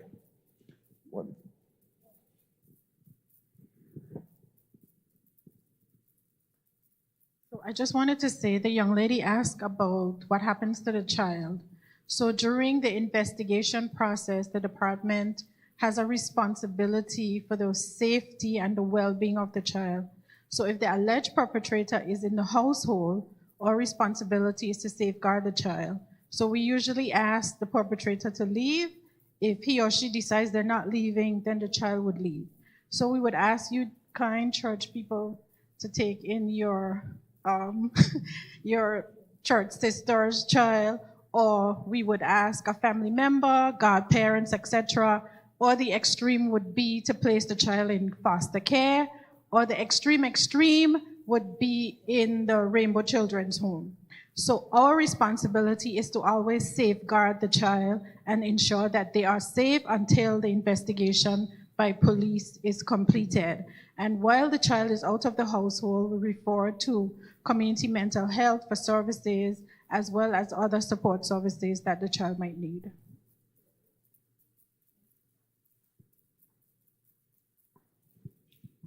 Thank you very much. So, Thank you. Oh. Our scenario speaks to the church, but everything that applies to the church applies to the school and the different other agencies. So we are talking about the church, but we still need to bring that to the school as well. Same reporting concept, protocol, everything. And again, as a teacher, you would not go reporting something unless you have informed your principal. But remember, the responsibility remains yours, because the principal in all of their business or whatever may forget this thing, move on, whatever. Or in some cases, what we've seen is just the same way with churches, the head of institutions tend to believe it's their responsibility to protect the public image. So generally, they would not necessarily follow up on something because they might want to do their investigation and find out, before they say something about this, because if this gets out there, it's not going to look good, and all those different discussions will be taking place. Generally, then we say, you know what, you take the responsibility to make sure that it gets out there, that it goes to the police. I had a question, follow up. If the inspector mentioned that sometimes the investigations hit snags and they're unable to follow through with the case. So if that is the case, what then happens to the child? Do you still follow those procedures where the child, because now there's no proof that there's been any abuse, if I understood what you said correctly. So what happens in that case to the child? So we would wait until something formal, whether it goes through the judicial system and a decision is made, and then we would make a determination what happens to the child after.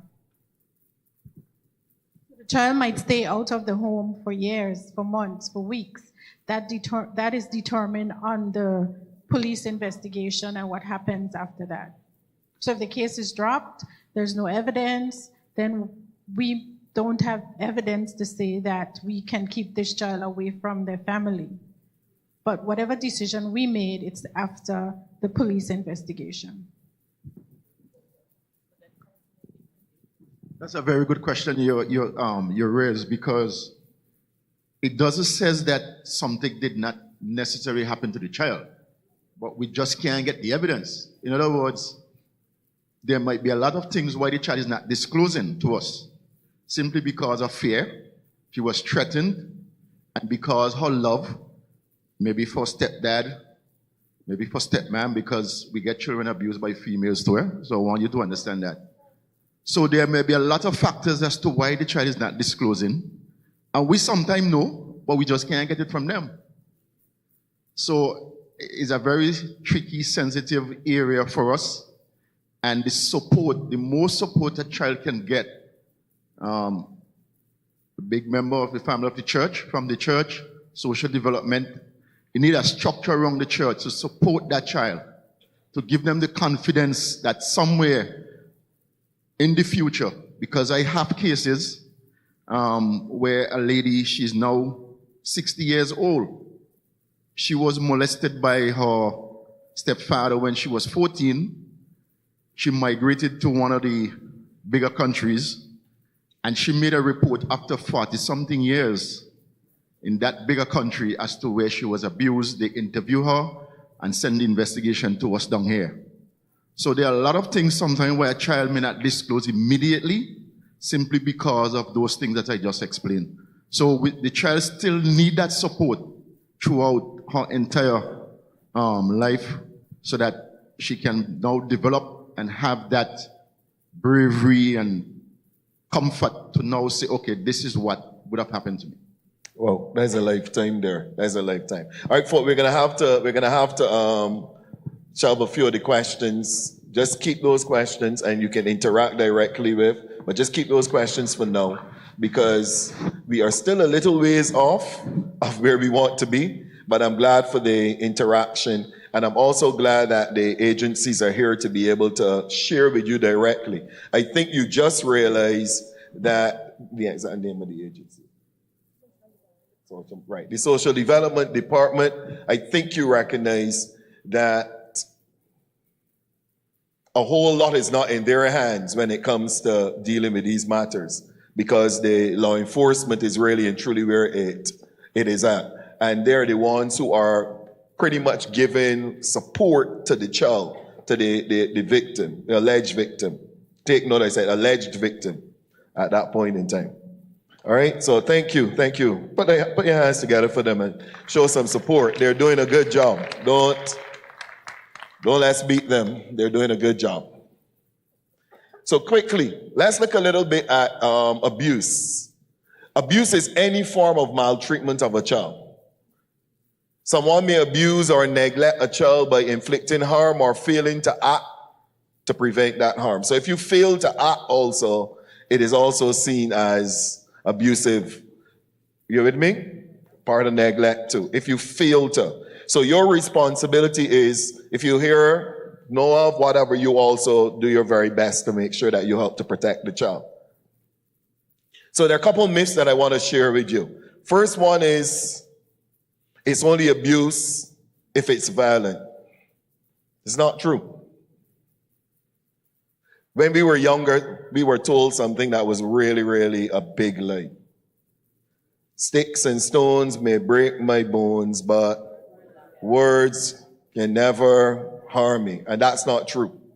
In fact, some of you forgot a long time the lashes you got, but you remember very well what was said to you. Agree? So we know that that's not true. And I'm going to try to go through these quickly. Only bad people abuse their children. We know that is not true, right? The fact is that not all abusive parents or guardians intentionally actually harm their children. They don't do it intentionally. Many cases, it happens. Many have been victims of abuse themselves and don't know any other way to parent. You know that? You do what you see. You do what you see. So please remember that. And then there are persons who are actually struggling with mental health issues. Some parents who struggle with mental health issues, undiagnosed mental health issues, and they're parenting, and these are things that are happening with our children. Abuse doesn't happen in good families.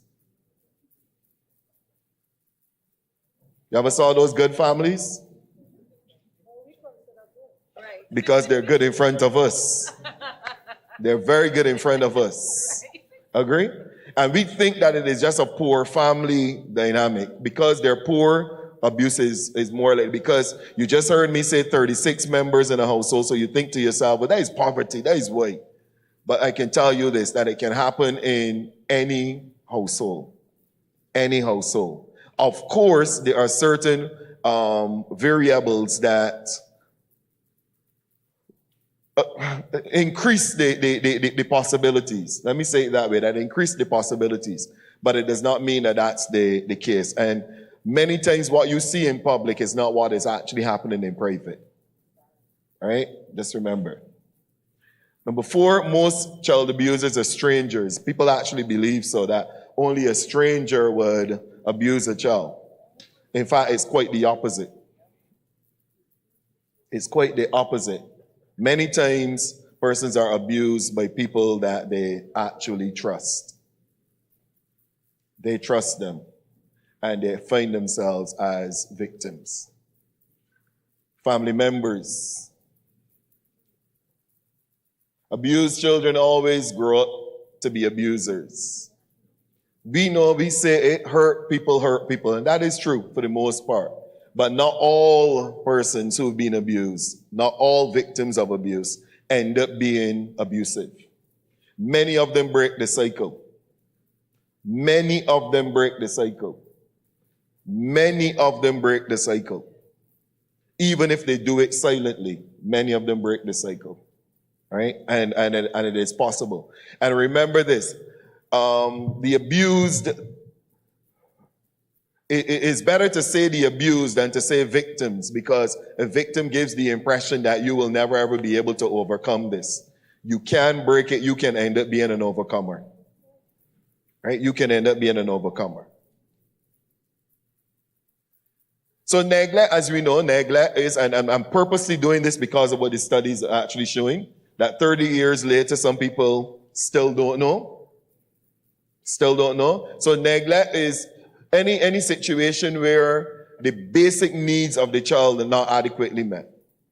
Some things, again, culturally, we don't even recognize that they're neglect. When you see children go home on afternoons from school, sometimes take off their clothes and they're just running around in the district, sometimes to 9, 10 o'clock at night.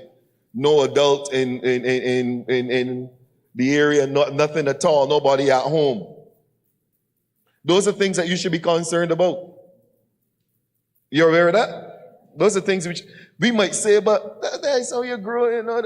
No, that's not how we grew up. When we grew up, there was actually an extended family unit that looked after us, took care of us, would have been there to be able to support that parent who had to work. In some cases, that parent might not even be working. That parent might just be out. I don't know if y'all use this word here in Barbados. We use this word. I don't know if you use it in BVA. Gallivanting. You know, gallivanting. All about the place, doing whatever they want to do, enjoying themselves while the child is unattended. Those are things that we have to look at. Keeping your child away from school. It is dealt with differently in the education system, but that also is a form of neglect.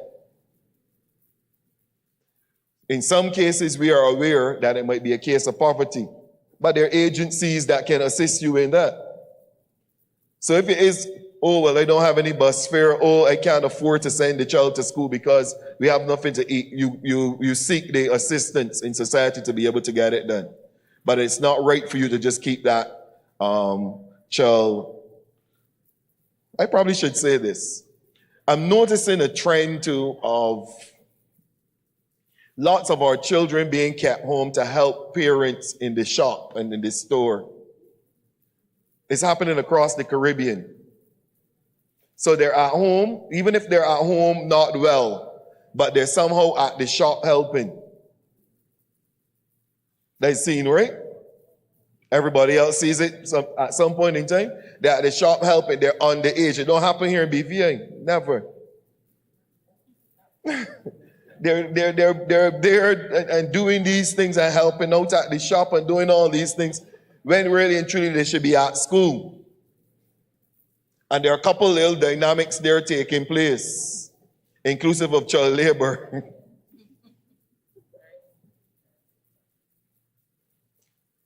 Or y'all prefer me not to talk about this one? That is something that I'm noting. I'm seeing it as I do my travels. It's happening a lot. Quickly.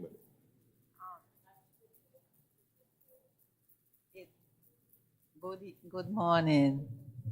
I have some parents, if them children have certain type of disabilities, they kind of treat them different from how they treat their normal children. And sometimes because of the disability, they kind of ignore them. Sometimes these children don't. So, let me say something. It really hurt in my heart. And next thing I notice is that a lot of children who with disability, it's only recently the government started to do anything for children with disability, you know. Just recently, a lot of children with disability have been rejected, neglected, and hidden away and hide away from society, from churches, and from everything. Okay, but recently government started doing something for it. Yes, but they started doing something.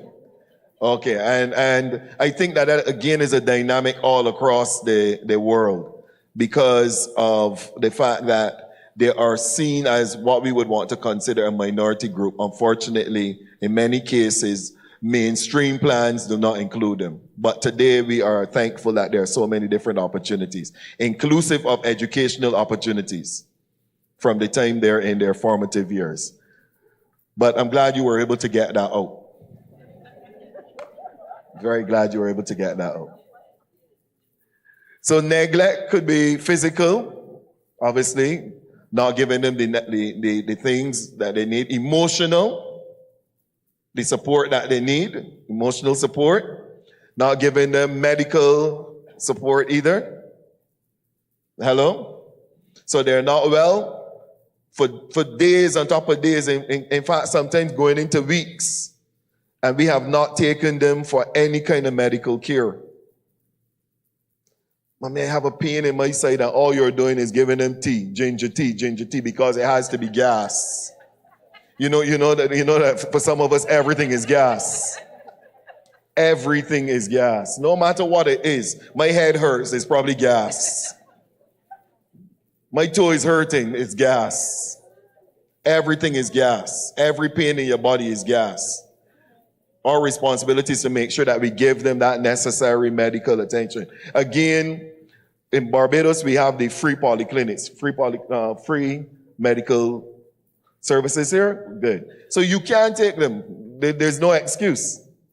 Take them and make sure that they get the care that they need. And I spoke just now also about educational.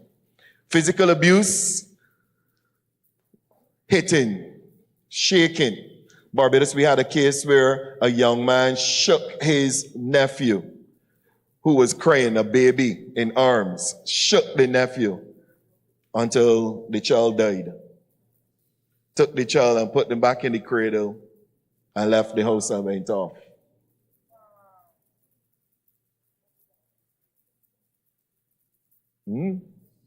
Shaking them.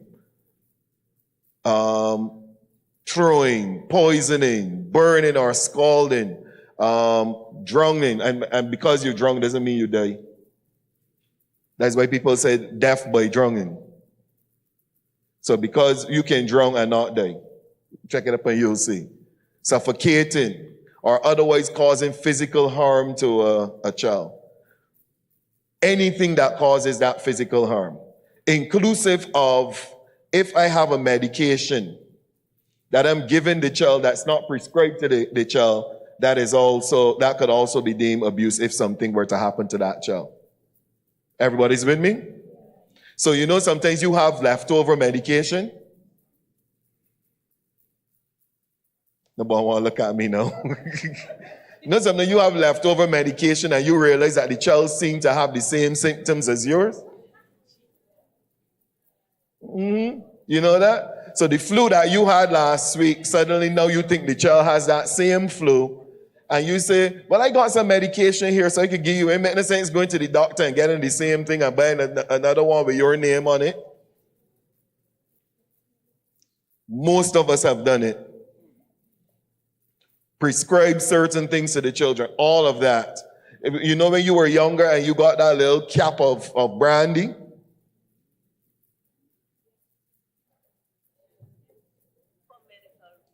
Yes, for medical reasons. For medical reasons. All of those are things that are now deemed abusive because the extent to which some of these things end up going, there's no pullback. So you have to be careful with several of those things that we are doing today. 28.3% of adults report being physically abused as a child. They generally report it as an adult, because when they were younger, they just saw it as punishment. But we came out of a culture where if you steal, people put, the grandparents put their hands over the fire. Turn on the stove and put their hand over the fire. You would never steal again. Some of you know what I'm talking about, right? Those are things that today you try it and see what will happen. You just try it and see what will happen. Is there a difference between discipline and abuse? What is the difference between discipline and abuse? I need two people, one from this side, one from this side. What's the difference between discipline and abuse?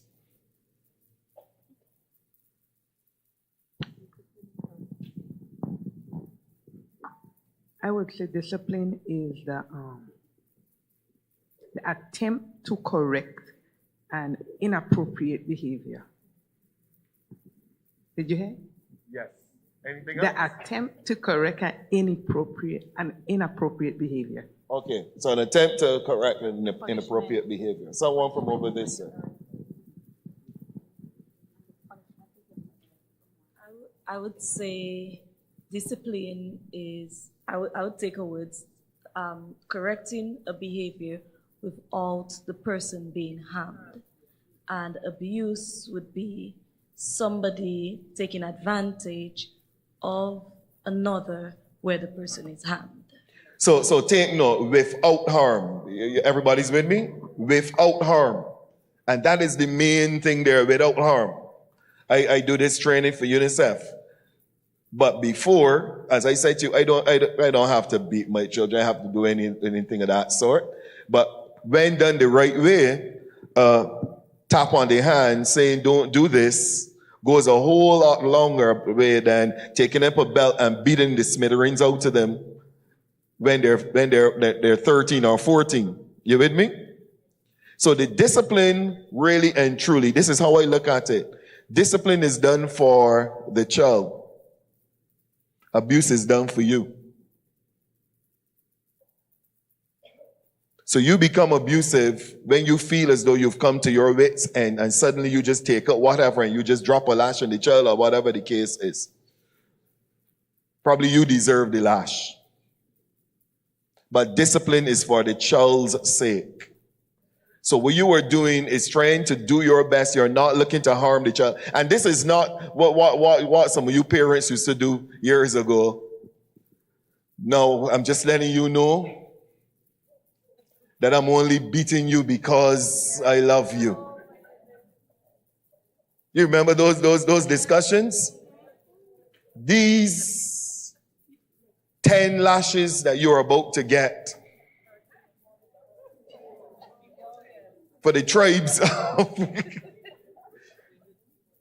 You with me? And that's how we look at it. When you do it that way, that's just sweet talk. But at the end of the day, is it really for the child? Because if you were interested in the child, you might very well be able to have that conversation and not even need to touch the child.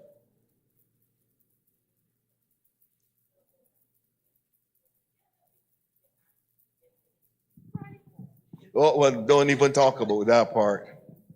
Oh, Lord. You remember they used to beat you in rhythm? You don't know how. Y'all remember that?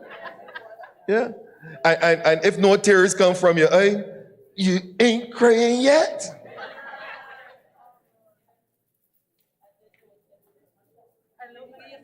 And that is it. After they beat you to tears, then they ask you what you're crying for. You get another set. Totally unnecessary. Totally unnecessary. Sometimes we watch and we get appalled when we see the videos of probably a mom beating the child publicly and recording it and then posting it on social media and things. And we get appalled at those things. The only thing sometimes we did not do was post it on social media.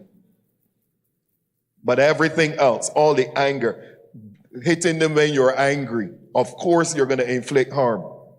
So those are the kind of things that you have to consider any day you were to even think about spanking the child.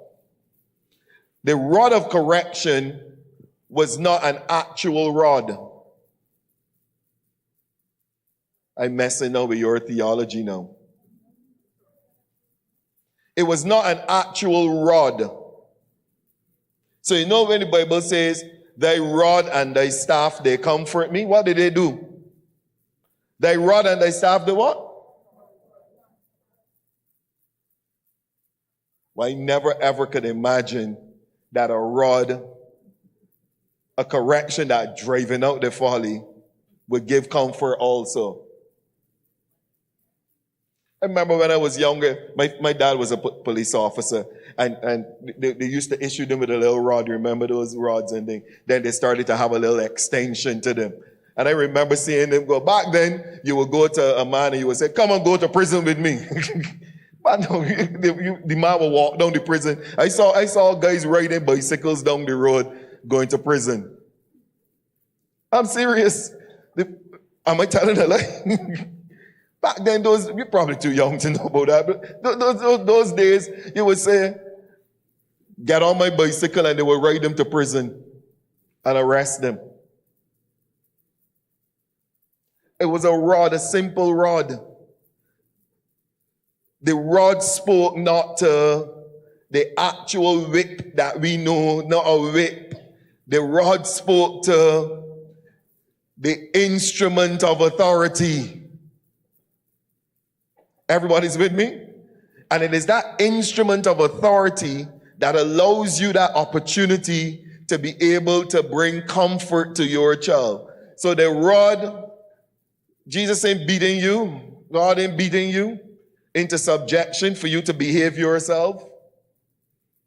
So those who've been quoting that scripture as their opportunity to share some good licks, that's not what it meant.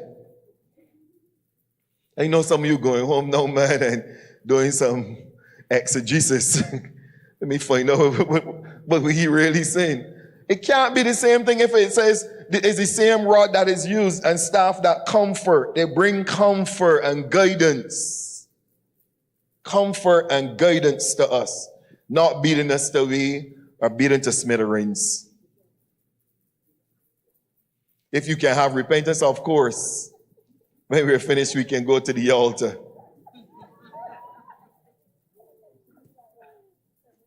Yes, many cases. Then there's the psychological abuse. I think I heard the officer speaking about this a little earlier, mentioning this. Sometimes this is not spoken about. This happens even in adult relationships.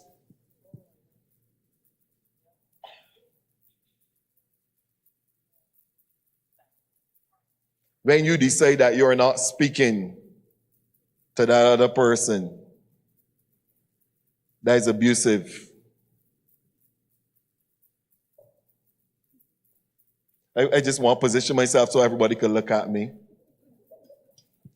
Those who are married and you ain't talking to your husband, ain't talking to your wife, it's been weeks now, I ain't even look at he.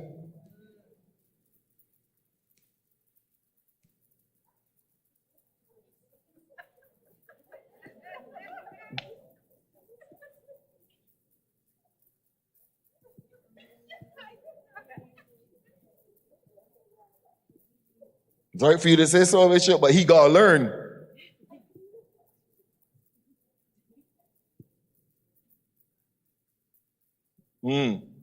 But then we do it to children too. Emotional abuse, psychological abuse. The things that we say to them. The verbal abuse that we put out to them. We say a lot of hard things, harsh things. One of the greatest things that I've heard over the years said to children is that you're going to be just like your father. And when you line it up, you realize that the father is not necessarily the best of character. And they have heard everything that you've said bad about the father. So when you say you're going to be just like your father, what are you saying to them? You're going to turn out to be nothing. You're going to be no use. Because that's basically what you think about them. But then there's also spiritual abuse. I think I heard the case that was being shared, spiritual abuse. The use of that authority as a leader to exact power over everybody, get people to do whatever you want them to do. And sometimes they sheepishly go into it. So sometimes when we talk about this, we go to the extreme of Jim Jones. Because immediately something like that comes to mind, Jim Jones. But that isn't the only type of spiritual abuse. Things like when you stand in front of the pulpit and you say, close the doors. I want 40,000 today. Close the doors. That one is hot off the press, right? Spiritual abuse. But nobody wants to call it that. But that is using your authority, exacting your power over the congregation to get what you want.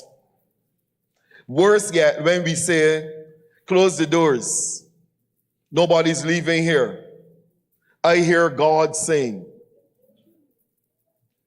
Oftentimes, Bishop Cousins, that is the first statement made before abuse takes place, spiritual abuse. I hear God saying. And I always wonder, but how come he ain't say it to me too?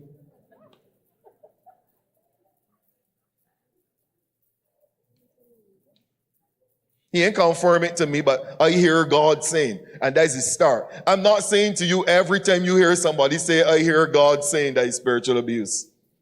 But I'm saying to you that I've seen it start at that point because there is an impression given that I am the one hearing directly from God and you need to. I actually heard someone say to a congregation, anything that you need spiritually in this house will come through me.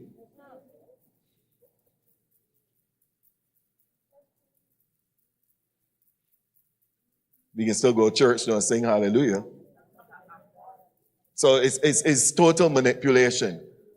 And then we know this one, child sexual abuse. This is the one that all of our minds go to. Forcing or enticing a child or a young person to take part in sexual activities, including prostitution, whether or not the child is aware of what is happening. Sometimes the child may not be aware. You know that? Everybody's aware of that, right? I hate to be gruesome, please permit me. But there are men who use babies for oral sex. Of course, that baby, there's already a practice for them. The sucking is already a practice, and they use the children for oral sex. Believe it or not, those are things that are happening around us. Inappropriate touching, fondling, caressing, masturbating the child or in front of the child. So now you could also see why there are actually females that abuse children also. Teenage boys, etc. You're aware of that, right? It isn't just something that is happening male to female. It is very much females taking advantage of boys. The activities may include physical contact, including penetrative acts. Obviously, we know those basic ones, but they're also non-penetrative. I know this is the one that starts to make you feel most uncomfortable. But this is the one that oftentimes brings the most hurt and pain, the scars.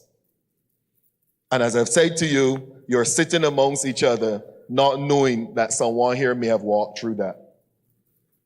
And still need that holistic, not just deliverance, but that healing from the hurt and the pain from it. And many times that hurt and pain is a lifetime journey.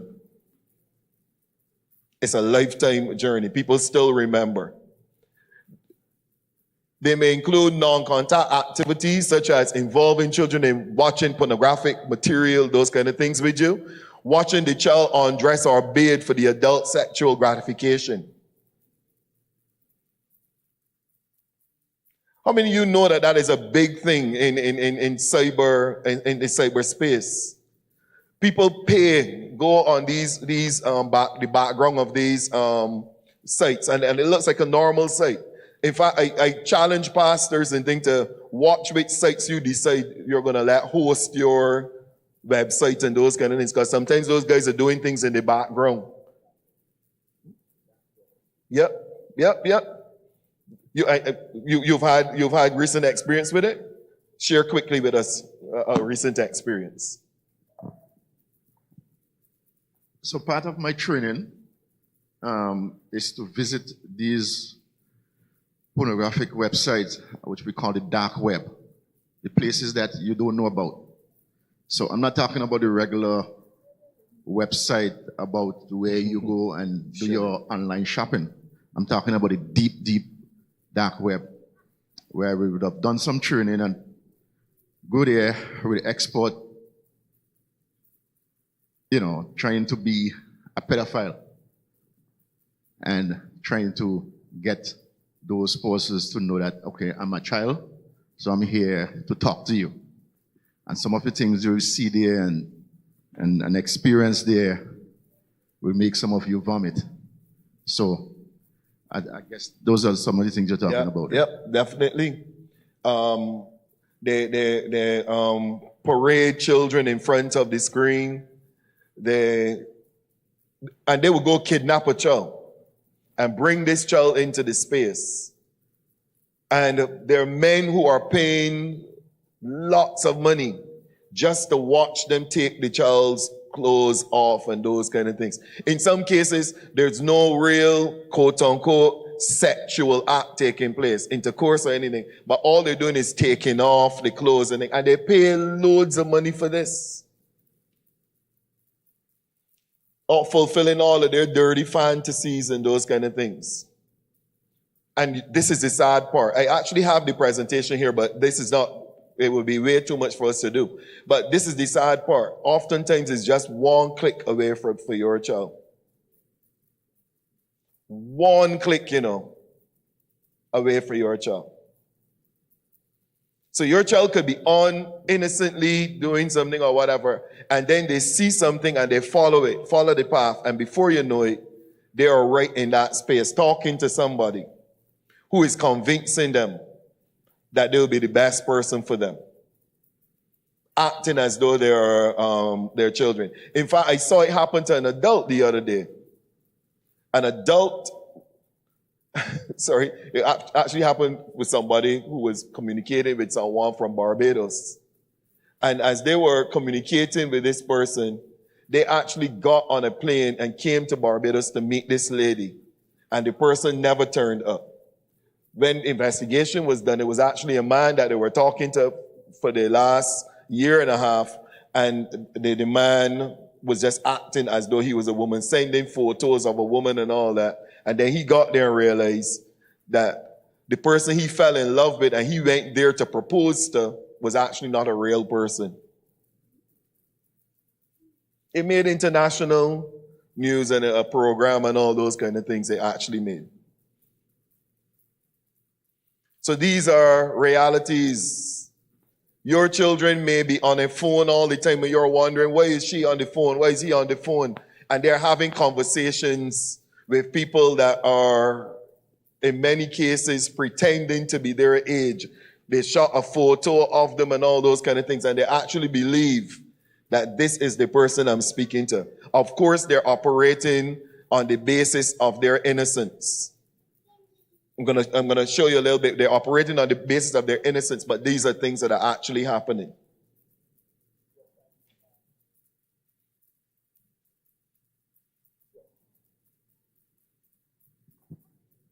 One, two. Yeah. Just to further us into what you're saying, we talk about the online abuse. One of the things we have to be mindful now is that, and I would have learned this sometime about a year ago in the UK, where they are trying to get parents to stop sharing photos of their children on the internet.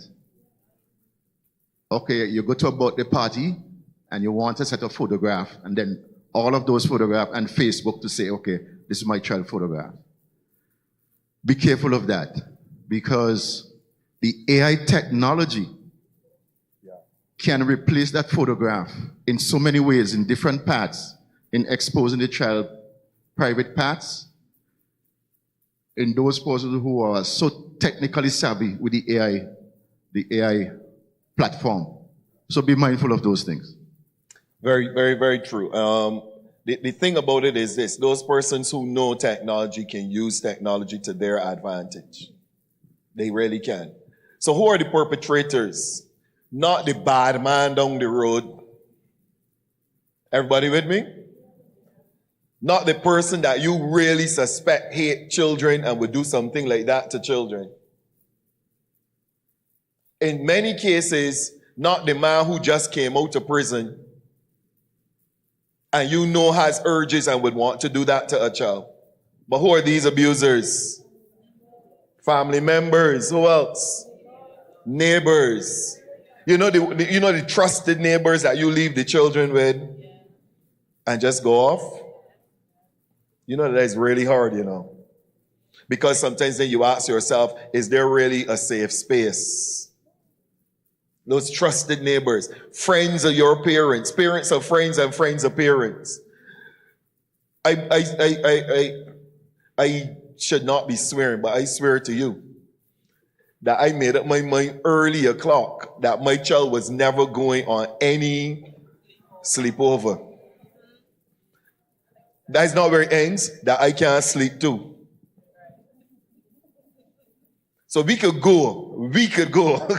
So when all we going, in fact, I got the wife and my daughter down behind her, and we driving and we pulling up with all of us got in our pajamas.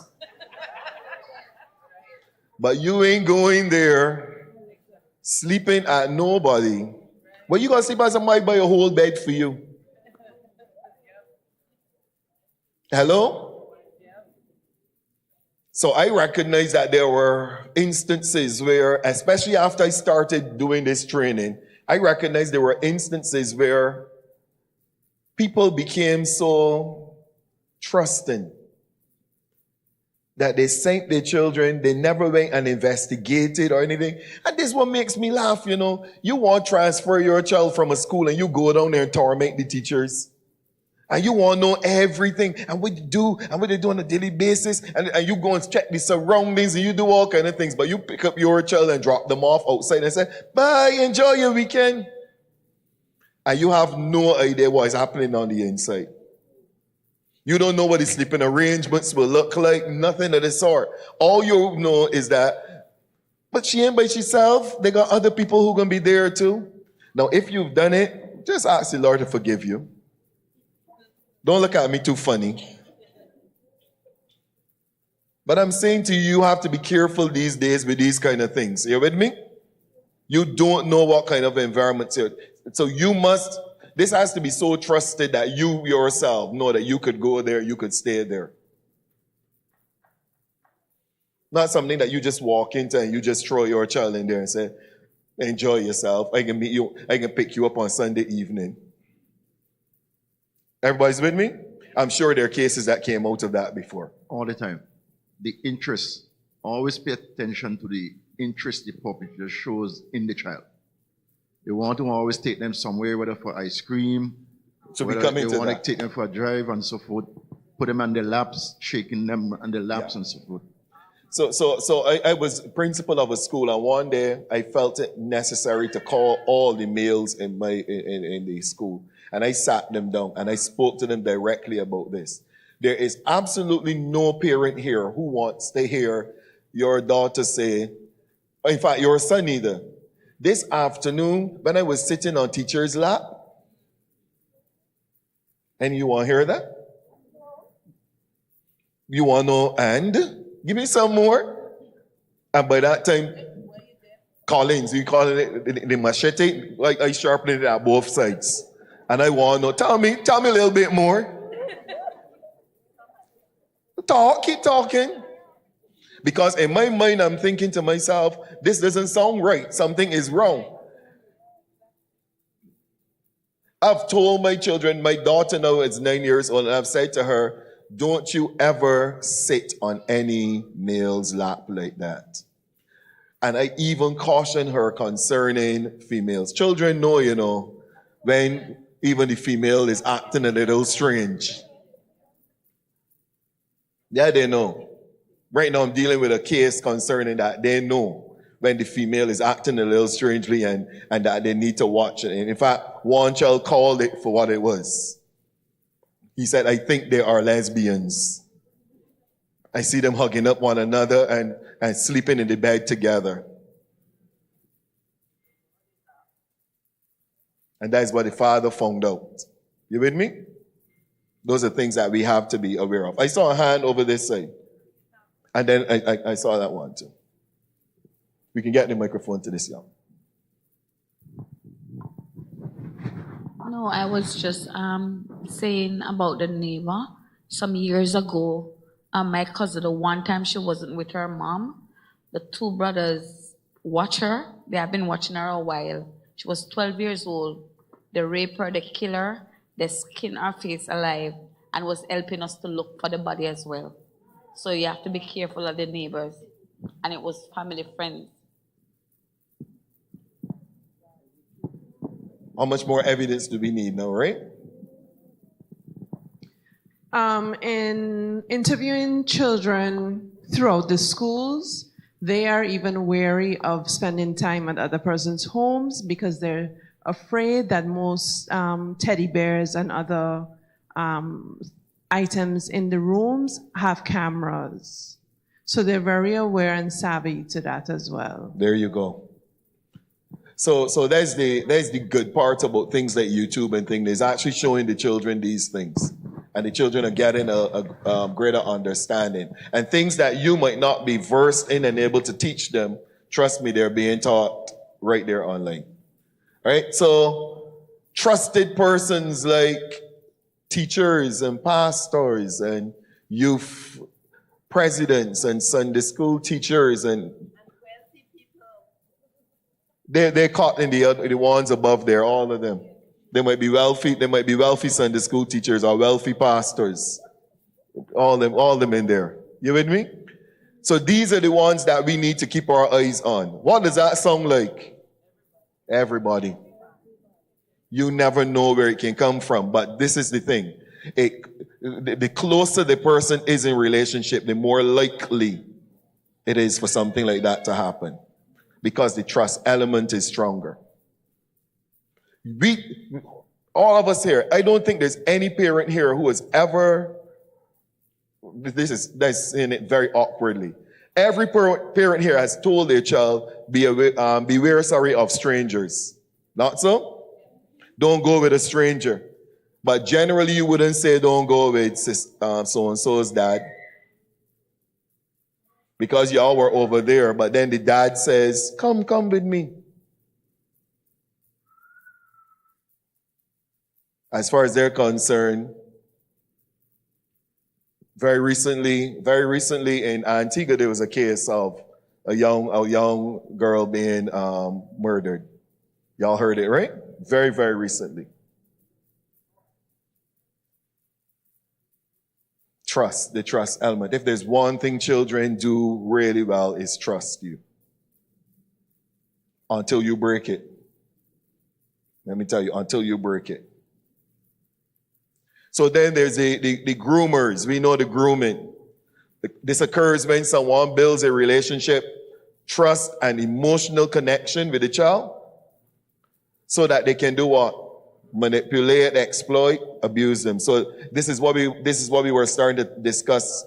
You're building that relationship. Who else could do that but that trusted Sunday school teacher who walked off the street and you have absolutely no idea about them, but they're God's answer for that missing person that would not teach the teenage class.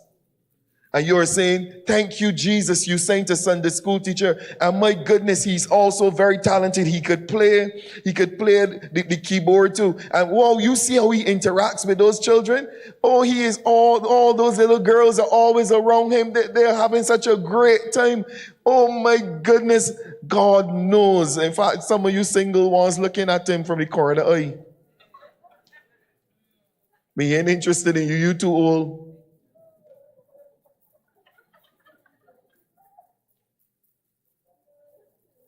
Let me give you a real story. Real story.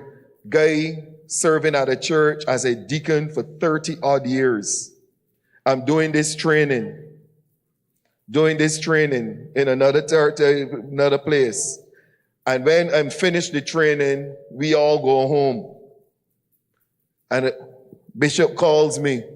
Bishop, you would never believe. I said, what? Never believe what? He said, I left the training and went back home. And my bus driver, who is a deacon on my board for the past 35 years, an accusation just came against him. And when that one accusation came, if you heard all of the girls who came forward and said, he did it to me too, he did it to me, he did it to me. The man said he nearly dropped out of his chair the Monday morning when he heard this thing, because there were so many little girls who were hurt by this one incident. And what was kind of interesting was this. This one man, sorry, not incident. What was kind of interesting was this. Everybody just loved how he interacted with the children. Everybody just loved. And you know what he was doing? He would get the snacks for them. So when you go on a bus ride was more than just a bus ride. You got snacks. Children won't go. In fact, there were children who, instead of going home with their parents on Sunday morning, they would go on the bus. They were asked to be picked up from their house on the bus. And then, bit by bit, some parents did not recognize it when they started to feel a little uncomfortable now, and they didn't want to go on the bus like they did before. But they never recognized it. Just like that. Those children were at the training. Could only be the Holy Spirit who allowed it to happen. But by the Monday morning, after we trained and he went back to his territory, the Monday morning, it hit the news. And it was happening for many years. Can I say this to you? He was a deacon, he was on the board, and he was driving the bus, and he was married with a family. Did I say that? He was married with a family. Of course, his wife knew.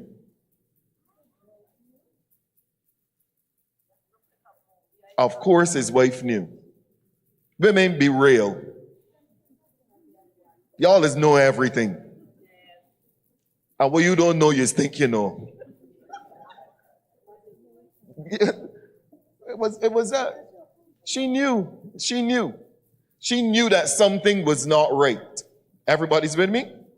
She knew something was not right. And it was happening all the time. So this grooming thing, and I'm going to skip through quickly, anybody can be a groomer. Anybody. Anybody who carries that level of trust can be a groomer. They're doing it extremely well. The relationship is one that is obviously built on trust, and it can take different forms. It can be a romantic relationship. It can be as a mentor. Why is it that suddenly you're interested in my daughter so much that you want to do lessons with her? And you really think that one-on-one would be the best option for her? It can be one-on-two. How's that going?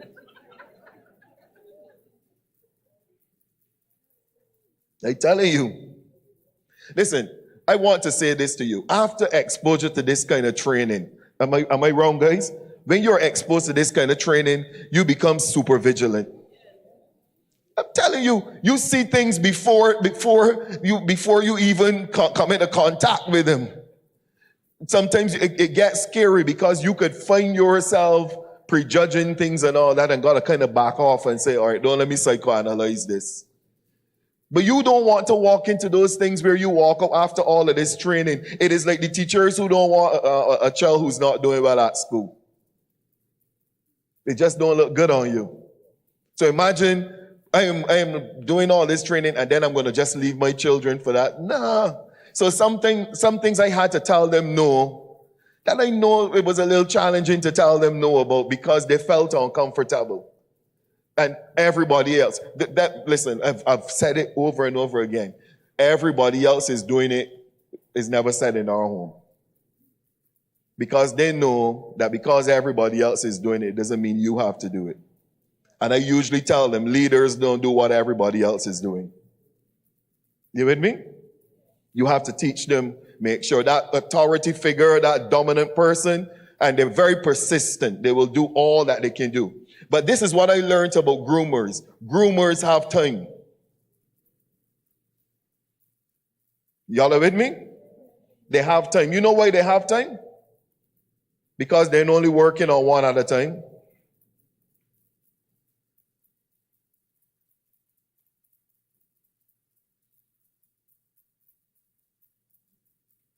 They got one that is a little ahead. She might be a young adult by now. Then they have a teenager that they're working on so that they could replace her with the teenager, because eventually she's going to get too old. She's going to get like 30, and I don't want them so old. Recent studies show that there are some teachers who are now preying on teenage children at school. They're preying on them and they're getting relationships with them. And I'm sure you've seen this before. As soon as the child leaves school, suddenly the relationship becomes public.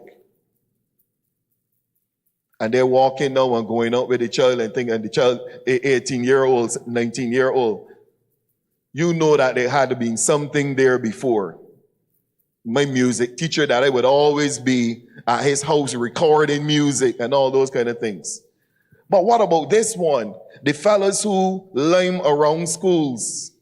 You know, there's some guys who lime around schools, guys who might be on the blocks and those sort of things, and they're liming around the school.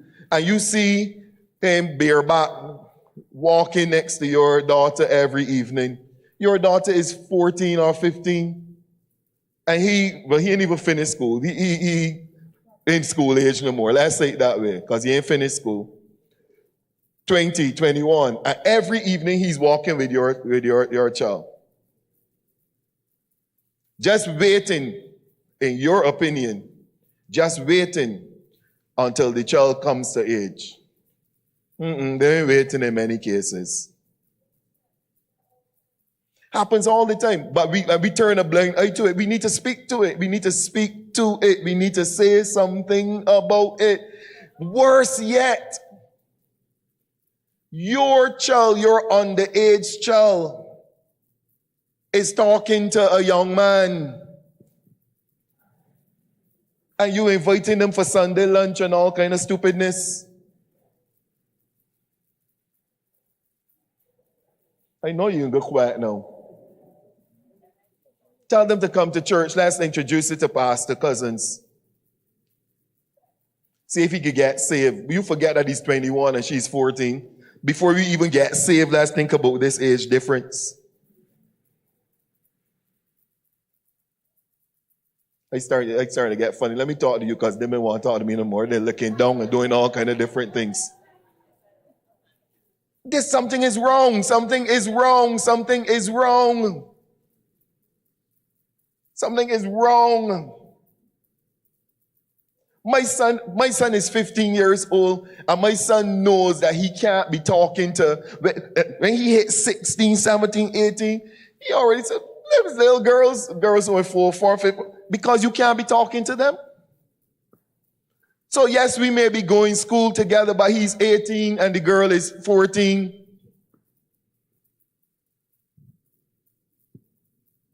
Man,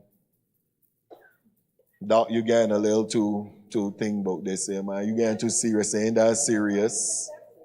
Ain't that serious, man? You getting a little too serious about this. What's the legal age here in BVI? 16. If you're like Barbados, we have an anomaly. Because legal age is 16, but I can't vote until I'm 18. You with me? At 16 years old, that 16-year-old still has to get permission to go to a doctor.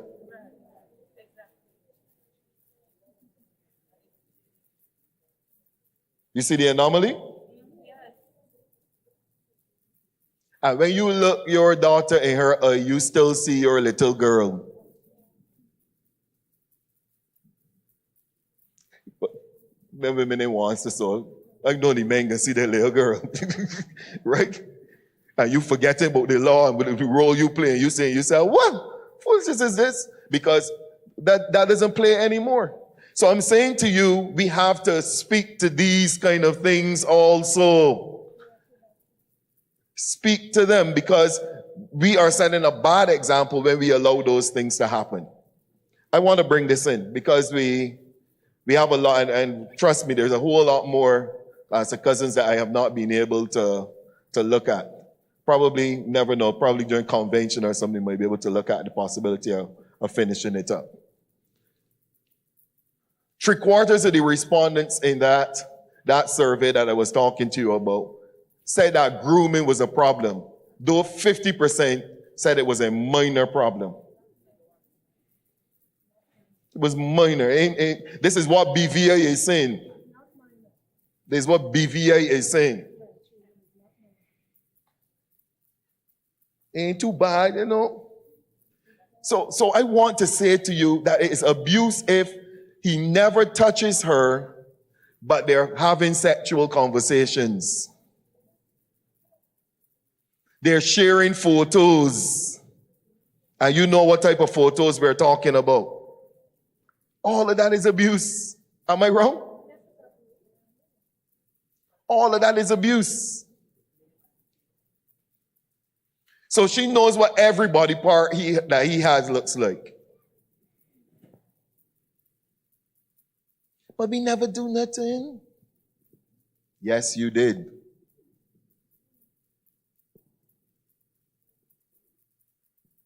But something is wrong with that? Yes, something is wrong with that. Is it a crime? Yes, it is a crime.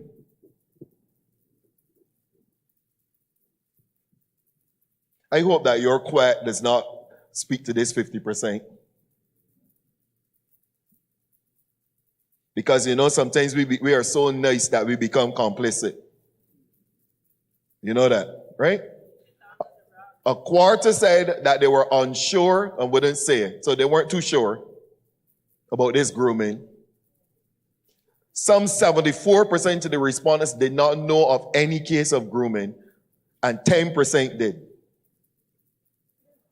1/3 believed that the police could investigate and charge someone, and 31% said the police could investigate and charge, but would not do so. You see the perceptions. We're going back to the perceptions. You're in a field that you know accusations will come left, right, center, but that's the perception. Remember, this is out of 200 people. So there are people who believe that nothing is wrong with this thing, who don't think it's a major problem. But it is the genesis of a whole lot of things. Look at some of the psychological effects of abuse and neglect. Lack of trust and relationship. Listen, I'm going to say, there are a lot of things, Bishop Cousins, that we are trying to minister to at the altar that need a whole lot more intervention. When they walk away from this altar, after spitting up foam and all these different things, that's the initial thing. But now many of them need walking through after years of abuse, after serious challenges they've faced over the years with abuse. You cannot take it lightly. You cannot just gloss over it. You cannot just say, all right, she can get over it.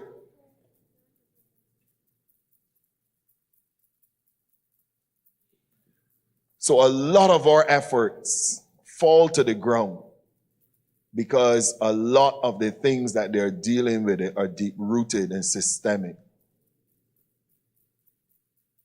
And yes, they may get that initial deliverance, but you've got to now hold their hands and walk them through some deep, dark places.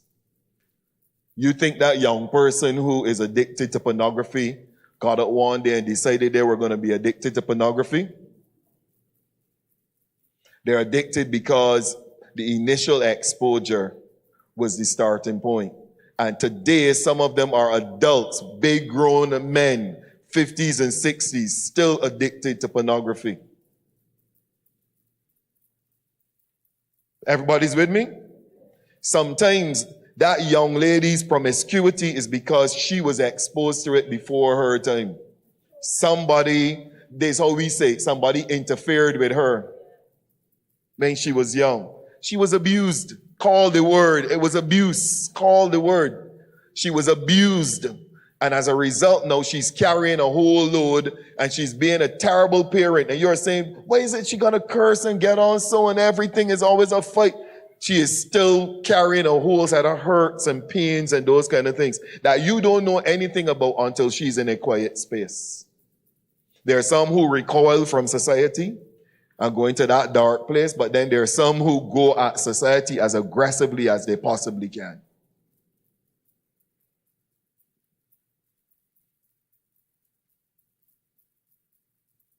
I hope you're still with me.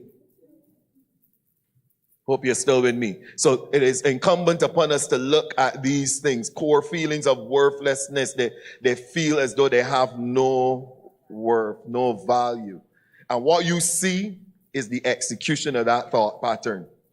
I don't value myself, so I do whatever I want to do with my body. This is my body. I'm expressing myself and all these kind of things they're saying. When really and truly is they've been pushed into that place. Sad, really sad, really, really sad. Look at some of these ones. Impaired brain development. Well, how that got to do with abuse?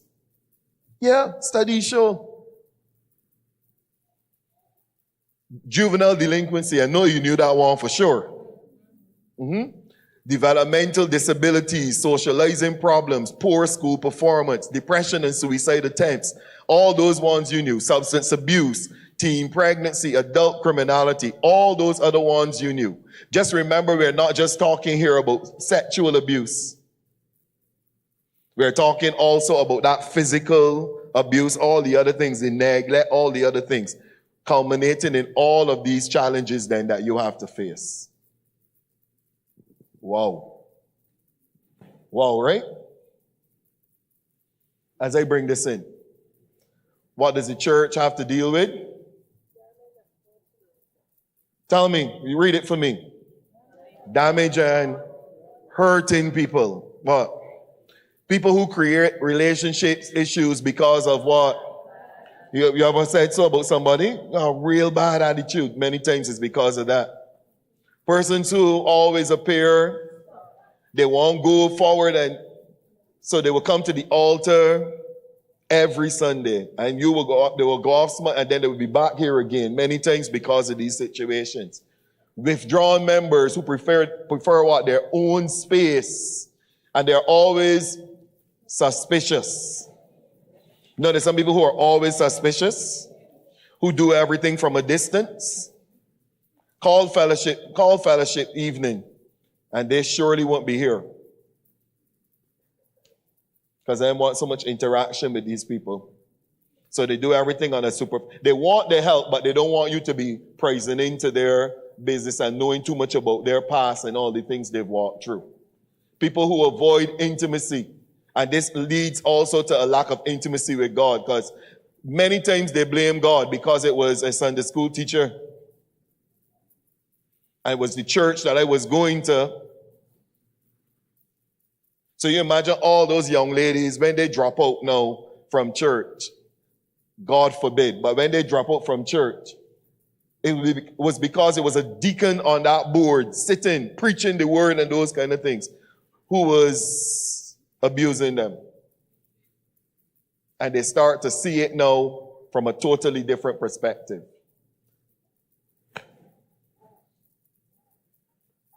I want you to remember that our Sunday school, youth ministry, they're not immune to abuse. Families in our congregations may actually be affected. There may be former perpetrators in our congregation who need counseling.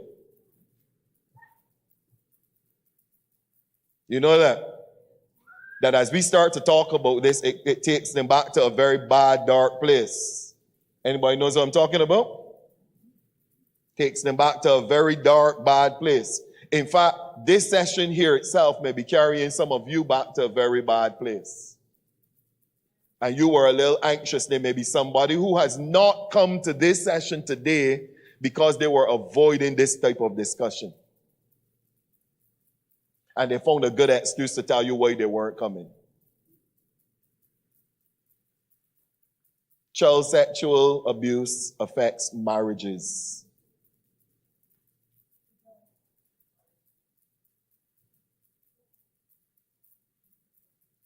It affects marriages.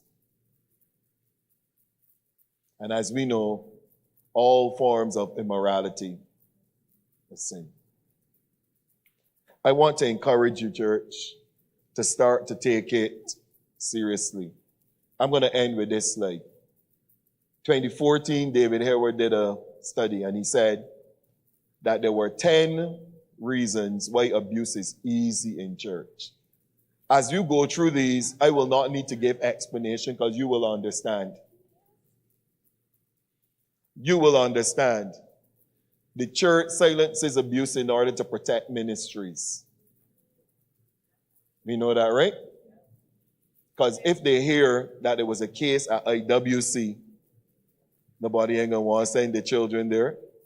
You'll be shocked to see now that because you called it out, people are more likely to trust this church because they know another one that nobody's talking about it. Everybody's with me? These type of things you need to make public. You need to be able to say, this church is a child-friendly church. We look out for the needs of our children and we protect them. Those are the kind of messages that parents are looking for. Not just to see that my child is in dance, but to see that when my child is in dance and she's down here in practice, that she's okay. Everybody with me? Parents entrust their children to church leaders without question. That's, the church nurtures a victim-blaming culture. So one of the first things we say is not Deacon Barrow. These little girls, they're always pushing it themselves to people.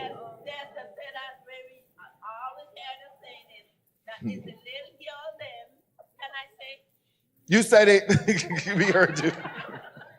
I've been hearing this from a time I was a child. Is the little girl them is who hot, and is the little girl them who up and down gain a body to the man them. I heard that statement several times by adults. Is the little girl them who hot and them sexy and a one thing, and is the little girl them who up and down gain a body to the man them. Yes. You are telling the truth. You are telling the truth. Number 4, Christians trust people, including complete strangers, even to their own peril. As I said, the man comes down the road driving his car, bring his keyboard, and by the next week, Sunday, he's playing in the worship team. He's a teacher somewhere, so we need Sunday school teachers. So guess who we're going to go ask? Could you teach Sunday school? And we don't know anything about them. Part of the protocol is this, that we do background checks on them. You said you're in a small island, which means it's easier to do background checks. You find out a little bit more about them before you expose them to the children. Can I say this? There will be some who start well and end up dark. So keep checking them out. Keep checking them out. Christian leaders enjoy an incredible lack of accountability. Speaks for itself again. Finally, the church isolates itself and presumes immunity from its critics in the world, so nobody can tell the church what to do or what they're doing, if it's right or wrong. The church prefers forgive and forget over restitution and reparation until it's their child. Amen, too. You know, until it's their child and they want blood. They want blood.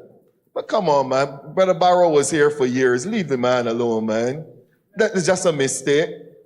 10 girls, but it's a mistake. You had a mistake and had sex with 10 girls? What kind of mistake that is?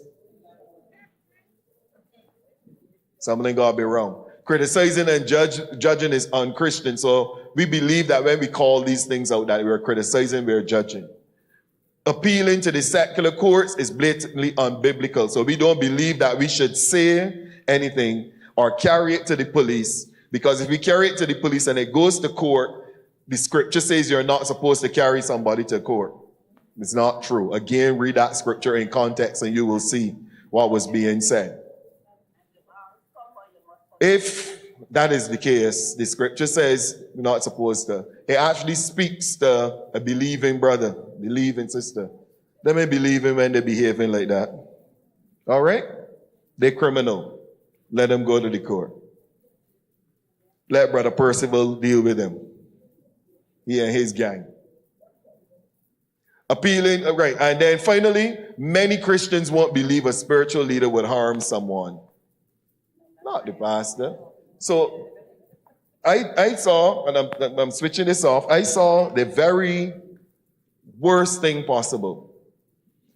Shortly after that training, there was also now a case now that took place in Jamaica with a pastor, a young pastor in Jamaica. And he was accused of sexual molestation of a young boy, teenager, while he was about to get married to a young lady from the church.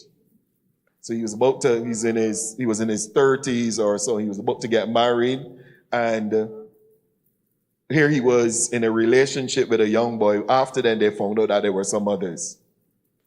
And the day of the first appearance at court,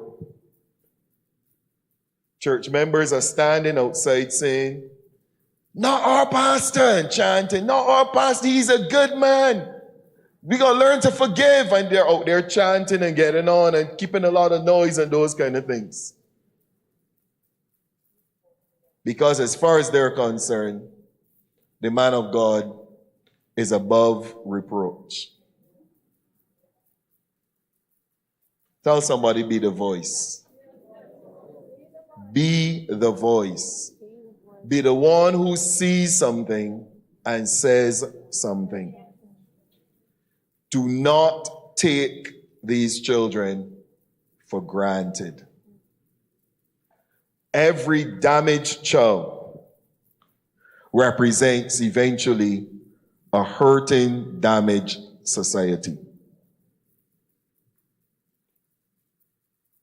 Break it now and allow our children, our societies, to have a future. Thank you so very much for listening and participating. God bless all of you.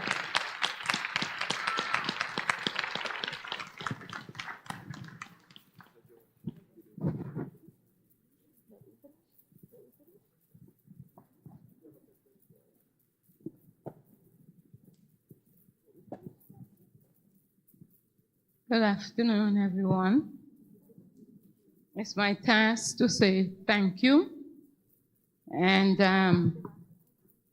my note is that every damaged child is going to be contributing to a damaged society.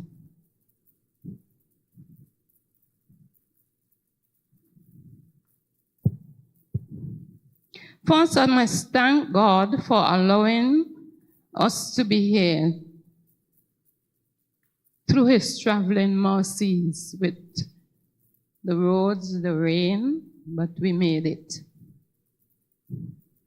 Second, we must I'm thanking Bishop Cousin for allowing this forum to take place at our sanctuary and to accommodate those who are attending today. I thank Dr. Kenroy, Burke, and UNICEF for the opportunity to give us so much knowledge and information Really and truly, some of it is the first time I've been hearing about, like the groomers. I don't know if everybody knows everything that was said, but I have learned quite a lot. And I hope you have a lot to take away with you also.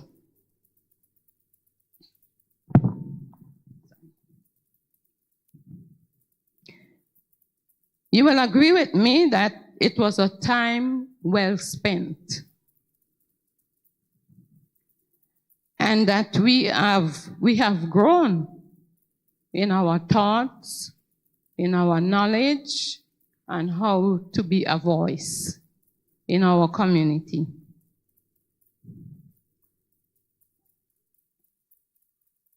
Dr. What's his name? Burke, Dr. Burke, we are grateful and we are thankful to you for all that you have said for us. And I also pray that you would have a very wonderful stay, and whatever else you have to impart to us before you leave our shows, we will grasp it and hope you return home safely. We also thank all the other stakeholders who are here with us today, the police, social development, mental health, where I work,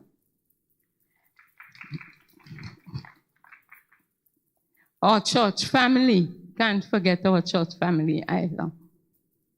We also are thanking our media person, our ministers, our assistant pastor. We thank Sebastian, Bishop Cohen, the media, and the education community, especially Sister Pemberton. Should I miss anyone? I do apologize. Oh, I'll mention the hospitality staff and the caterers, and if the office staff who did whatever to make Mr. Baugher comfortable. And if I've missed anyone, I apologize. It's not willful. So give yourself a round of applause for being such a very interactive audience. I hope you are going away with your questions and concerns well answered. Thank you very much.